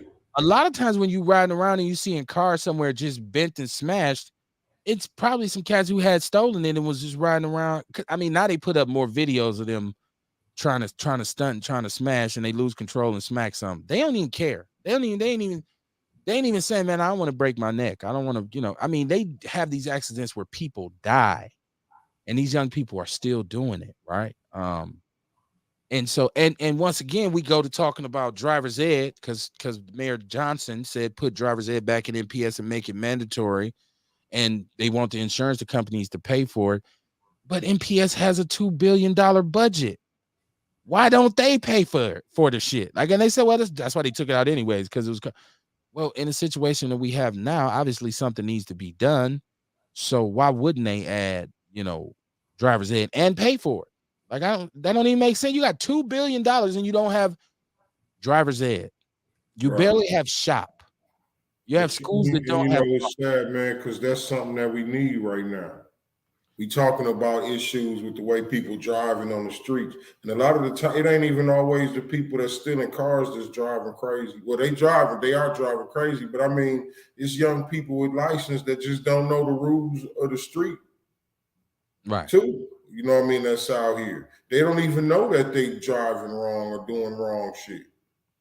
Well, they don't respect the power of the car. People, you got to respect that a Well, car is. that too. Well, that Yeah, too. I'm just talking about one of the other issues. You know what I'm saying? That the kids is going through. Like we were saying, with no driver's ed. You know what I mean? A lot of the time they ain't learning the rules of the street. that's true. They don't know traffic law. You know what I mean? And that causes accidents also. Yeah, absolutely. But what I was getting to is if I see anybody, and I don't care if they old or young, doing 70 in a car down the street just haphazardly, I look at that person and I say that person knows that they're flirting with death. But young kids, I think if you're a sensible driver, you respect that power a little bit more. If I'm flying down the street in the rain and I'm in a big ass truck, I'm pushing about 2 tons of metal, about 60, 70 miles per hour. That's a weapon. That's a dangerous situation. So, and it behaves according to the conditions. So you will lose control of it if you're not a driver. You have to be trained to drive the way some of these kids are attempting to drive. You have to be trained to do that. So they out here driving cars and flying, and you see them sitting out all out the window, driving down the wrong side of the street, and they hanging out the window. That's like, dude, this is like triple dangerous. I just can't believe there's nobody to say, hold on, y'all, this is stupid. Why don't we just, okay, we did this shit. Let's move on to something else. Young people, man, you gotta love them. And once again, everybody thinks they have the answer to this, but I think it has to be a mixture. I don't think it's all on MPS doing driver's ed, but that is certainly a big part of it. But like you said, Kamar, it's people who are not in stolen cars that have driver's license that can't drive worth of shit. Yeah, And they they just don't know. A lot of them just don't know the rules. right, like how you pass the written test? Like how do you pass the written test? Right? You don't know nothing. You don't know what none of this, or at least you don't obey them. I see people fly through lights all the time and narrowly miss hitting somebody, and I'd be like, dude, what in the like? Really? So yeah, man. So we gotta drive. The Kia boys are just part of reckless driving in Milwaukee. I think people think it's only stolen cars or it's only kids and stolies. No, it's some people who drive crazy as hell in this city, just flying. I'm like, that wasn't Hmm. even no kid. That was an old ass man. So yeah, man, we definitely gotta figure out a solution for that. What else? I'm not. You know what? Now this ain't even news. I don't know why it's such a big deal. I don't know why people are making such a big deal out of it. Steve Harvey's daughter Lori and Michael B. Jordan, I guess they were dating and they broke up. But this is like a trending topic and has been all in the news, all over the news lately. And I'm like, why is this news? Like, why That's is just people so niggas concerned? love talking. Niggas idolize celebrities. Love talking about celebrity. I done Okay. seen all type of shit about that. I done seen people slandering her. Oh, there she go. There go another one she done lost. Then I done seen motherfuckers talk about, oh, he a sucker. He a sucker. He trying to wife a hoe. He trying to wife a hoe. I mean, so what? Let them motherfuckers live their life. You know what I'm saying? It ain't none of our business what they doing. I just don't understand why it's relevant. Like, why is this important? Like, why? Because, okay, as celebrities, I get it. I'm not totally stupid, right? I get it's a celebrity. People talk about celebrities all the time and their relationships. But like this, he's the only movie star. She's not actually even really a movie star, Right. right? Like so it's that's why I'm like, okay, he's on the come up, he's on the rise. He's one of our up and coming black young actors that's getting fame in Hollywood. But this is like black people talking about, well, she didn't want to get he wanted to be serious and she didn't. And so, like you said, it's a lot of criticism. And a lot of people making. I just didn't understand why this was major news. I kept saying it's like, why do I see a lot of shit that we talk about now, and I'd be like, why is that news?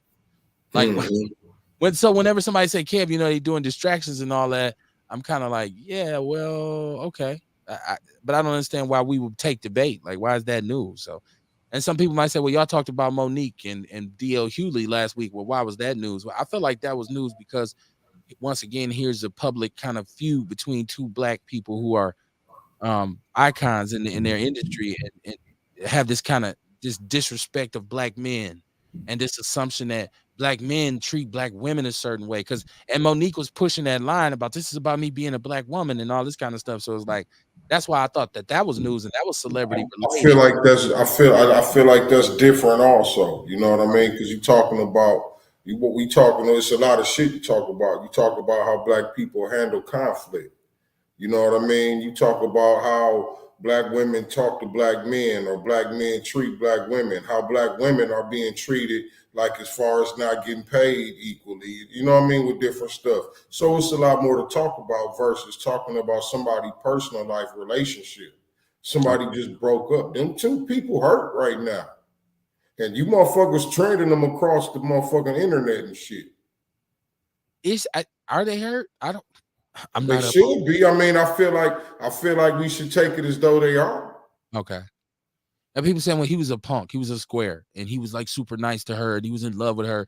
And this is the problem with black women. That's why they don't respect men like the same way they talk about Russell Wilson and Sierra. And Right. like the what Channing Crowder, who's an ex NFL linebacker, was saying, like Russell Wilson is corny. Like he's a square. You call him a square, Mhm. and they call him corny. And they say Sierra's with this square ass dude, she running him, she all this kind of crazy stuff. And instead of just maybe thinking like maybe the man actually loved a woman, maybe Man, that's it. You know what I'm so saying? That's right. it. So yeah, man. I don't know why that's news, right? Somebody put me up on this. Is like everything I've ever read about the Kardashians. I That's never the shit understood we why that's the the shit we Kardashians do were though, man.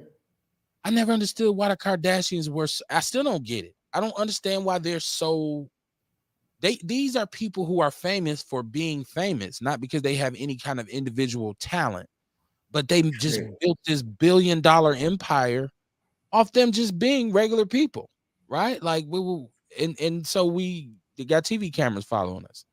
Like I guess that's what reality TV Which created. is cool. I mean, really it's genius. Right, right. It is on their part, You definitely. know what I mean? Shit, it's genius. They straight. You know what I mean? They got a hell of a legacy.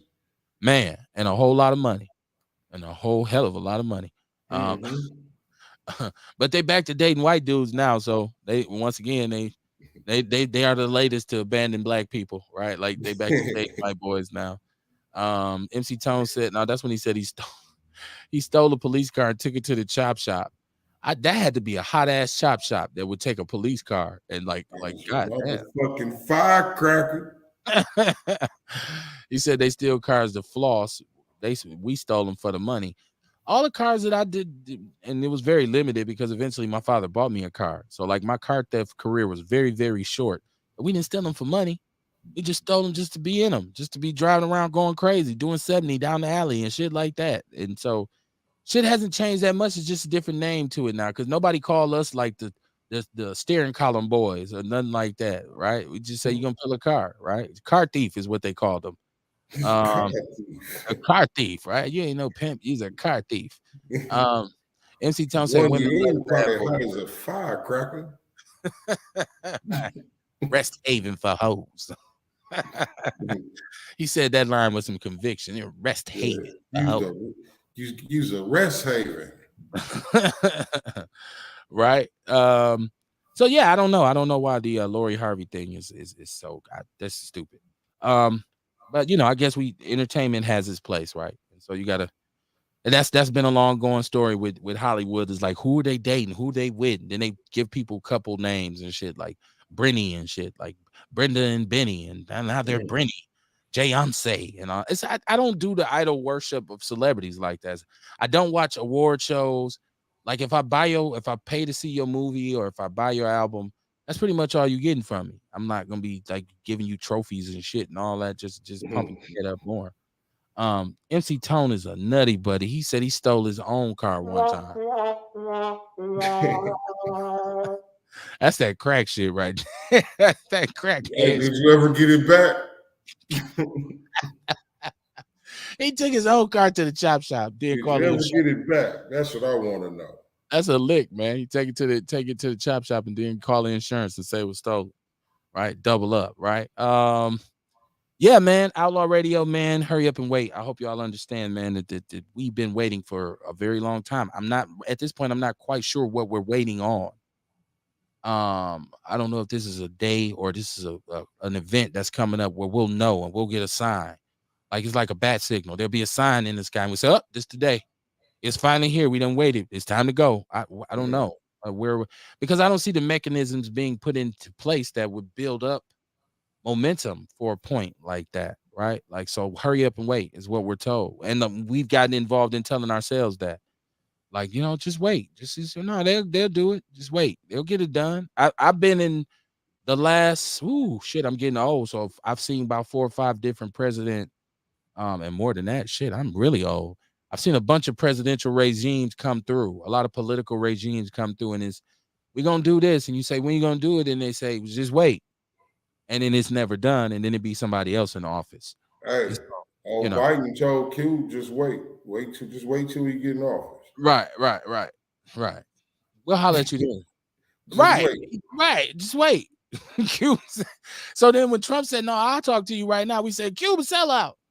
Right. Right. I'm so glad Cube, and I don't know what his involvement in that thing with contract with America and all that is. I'm glad he kind of shook that.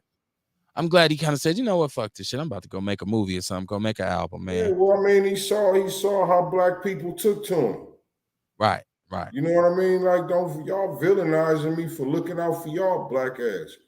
right. I'm already rich. Right, Yeah, I really don't have to do shit. right. No doubt, no doubt.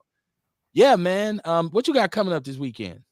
I'll be vending at Triple B Cafe. That's the vegan restaurant over on 46th and North, where you pay what you got. You know what I mean? If you're doing bad, you know what I mean. You want a meal, you pay what you got here. Okay. And they've been popping, man, for years. They've been around for a while. Wow. I want how could that be profitable?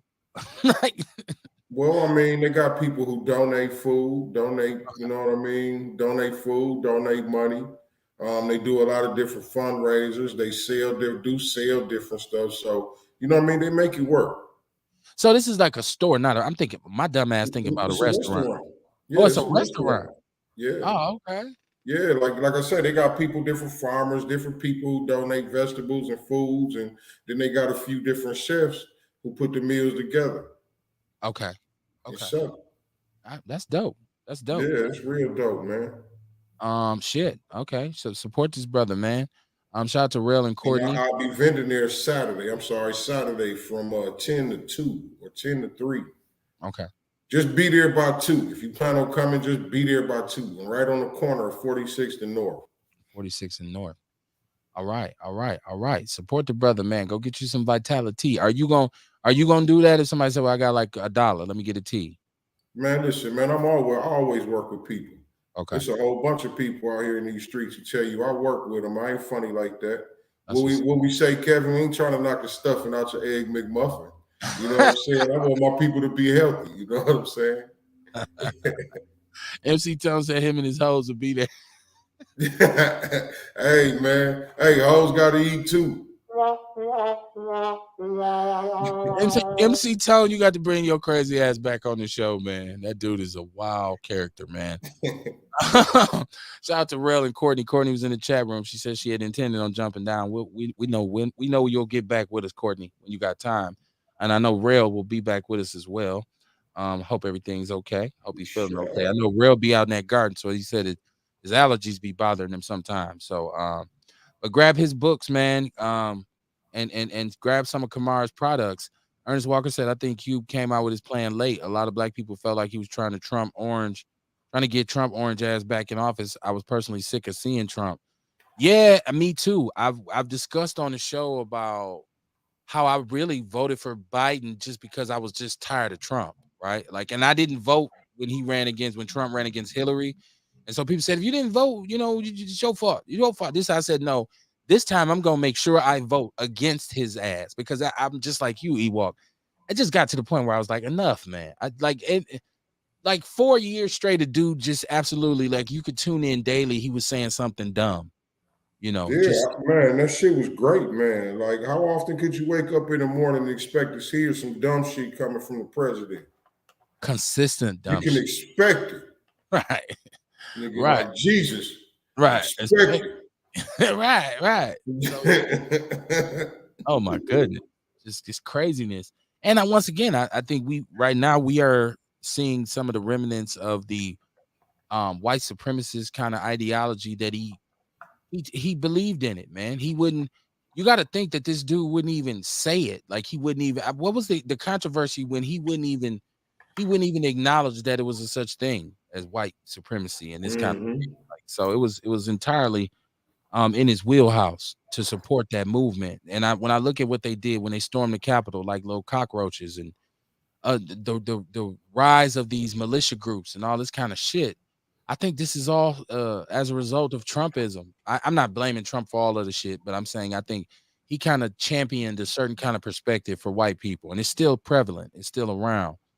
And so people say, "Well, Biden is doing shitty as the president." He gave Well, him first of balls. all, but Biden is not. I'm not saying Biden is the greatest president, and people are mad at him about the inflation. But the inflation it's a way more complicated issue and people really want to understand because there's a formula. Economics can be very complicated, right? Now, if you are an economist, you could simplify it, but I would only listen to an individual who's qualified to do so. But it's a whole this pandemic did a number on our economy, and then there were stimulus payments and all kinds of shit. And we took child tax credit money and then didn't realize, yeah, you got to get that shit back, and they're gonna charge you at the end of the year and your taxes for the shit. So it's just a whole lot to take in, and some of it's part of his policies, and some of it's not. We was headed this way in the first place. We were headed this way because of this because of the pandemic. The pandemic really turned this world inside out, right? Like, and so people, in a lot of ways, it's still really not over because everything hasn't returned to full speed, full bore yet. We getting there. We moving, like my father say, 90 going Hmm. north, but we ain't there yet. Right. It's They talking about this shit ain't over right now. They right. saying it. You know what I Well, now mean? they trying to say smallpox is coming for your ass, right? So be monkeypox, is it? Wait, now I said smallpox. I'm old as hell. I've been playing Oregon Trail. Is it monkeypox? Monkeypox, right? That's the latest shit. MC Tone said he can't wait to show his face in the place. Yeah, man, we're gonna hook that up, man. We're gonna get MC Tone back with the gypsiness. MC Tone, just go and get this StreamYard app and on your device, and we should be able to bring you right in. Should be no problemo. So I'll be getting him on. I think it'd be dope to get MC Tone on Probably Outlaw. don't even need the app because I don't even have the app. Oh, okay. So there you have it. It's as easy as pie. Listen, man, I'm tired of waiting, man. I'm tired of waiting. I want to move in a direction of where we are proactive. And I think like when we always say be the change you want to see, I think it has to start with yourself. Everything, like most of the time we talk about what needs to be done with a problem, the solution is sitting right in front of us, and it's usually ourself, right? Like, because you can start moving in a certain direction, and then you'll be associating yourself with certain types of people who do certain types of things, and it becomes a movement. It gains momentum, and I think we collectively have to start moving in a different direction, even culturally, with some of the things that we like some of the music that we kind of play. And I'm saying that with kind of like a side eye for myself, because I'm such a tremendous rap fan and such a gangster rap fan of the original gangster rap. And so I love that music. I championed it when I was young, and I felt like freedom of speech is that was part of our right to freedom of speech. But I do understand when some things become negative. Sometimes things start out in one direction and they head in another. And right now, a lot of the things that we embrace culturally and look up to are negative. They're not positive things, and they won't lead to any kind of wholesale benefits for the community. So I say the change has to start within us ourselves. And so I want to make sure right now that I'm trying to become more financially literate, more aware of policies and procedures that could be counterproductive to what I want in life and what goals I set. And right, like, because I get mad all the time about the radio here in Milwaukee. Like, I'm like, I can't believe none of these some bitches got a job for me. But but now I'm starting to process it like, well, you have to create your own job, right? Like, you have Hmm. to become the job, right? Hey, And that's so, it, man. That's it. That's it for the community too. right. The same That's thing that's goes. that's all. That's the realization we all got to come to. Yes. So no more waiting. I like the what Paris offered as I because I'm for real about this. I'm about to get me a t-shirt made and really get a campaign for what was the slogan that Paris said? Man, no more waiting. I think it was. I'll go back through the comments and find it. Hashtag no more waiting. That sounds beautiful to me. I hope y'all agree. Man, we have a good time every time we come on this microphone. Kamar, shout out to you for sticking with the platform, man, and being a true with what we No, do, no, man. man. Kamar is actually right now, people don't know. Kamar is, I think at this point, my longest tenured co-host. Usually people don't like to play with me in my sandbox. Pause, nothing like they usually get mad and leave. Like I'm taking my ball and I'm going home. But Kamar's been rocking with your boy for a minute. So shout out to you. And Hey, I passed the ball back. right. I passed the ball. Shoot it. Shoot it. I ain't quitting. Shoot it. Right. I would say take the ball out, take it out.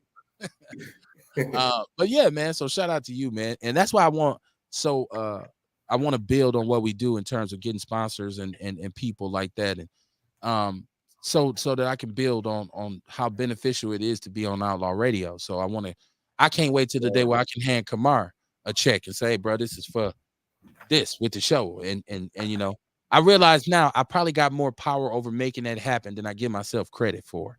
Right. So I Definitely. want to move in that direction. And I would advise everybody else to move in that direction.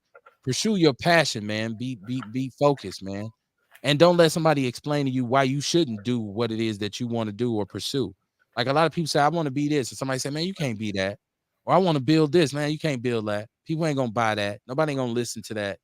You can't let that kind of stuff stop you, man, because for so long, this is why we've been waiting. When you say, well, I'm gonna do this, no, don't do that, because that ain't gonna work. So then what should I do? Just wait. Some will come along. You see how it gets? Just wait. Don't do that. Just wait. Hold on. Just wait. Hurry up and wait, man. On a hump day, Wednesday night. Think about it. Think about it. What are you waiting on? Right? I'm done waiting. Right? I'm making that proclamation. I'm done waiting. I'm a push my own line, my own self. I'm not waiting on nobody to come along and help me out with it. But I've been stopped waiting. That's been kind of like my Outlaw Radio has, is what it is, because for years, for the last 7 years, I said I'm not waiting no more. I'm gonna do I'm gonna do me. I'm gonna do our show. So shout out to y'all, man. Check us out Monday. Like I said, I don't think unless I can get some hooked up, interview hooked up for tomorrow night, I think I'm gonna take Thursday night off and not do Outlaw Nation, but you never know. Somebody might hit me up. Shout out to Tweet Cadillac in California with the Penthouse Players. He said he's gonna come back on the show. I actually spoke with him a couple of weeks ago, and he said that they were doing a documentary on the Penthouse Players and that they were all getting back together, Player Ham and everybody. And he was saying he told them that he wanted to come on here and make it part of the documentary. So I Yo, hope that happens. That'll be a dope look for us, right? People say, "Who is yeah. Penthouse Player?" Know your history, man. This is how we end up with Missy Misdemeanor Elliott in the top 10 because you motherfuckers don't know who the Penthouse Players clique was. Listen, man, do what you got to do, man. Try to operate with some integrity, man. Above all, you got to understand that all you got is you, but all we got is us. Make sense of that situation. When you think about how that sounds, all you got is you, but all we got is us, right? And so you, us, together, a We family, a all we community, got. community, right? That's what's missing from our community, right? We Y'all all be we safe, man. need. Y'all be safe. Take care of them babies, man. Hug your loved ones, man, and be grateful for every day that you are above ground because I don't know what's on the other side, but I'm kind of having a good time over here. Peace and love, man. Outlaw Radio, man. We'll see y'all next week, man. Peace out, y'all. Capital Drive and Accent, stand up. I got to say that. Peace.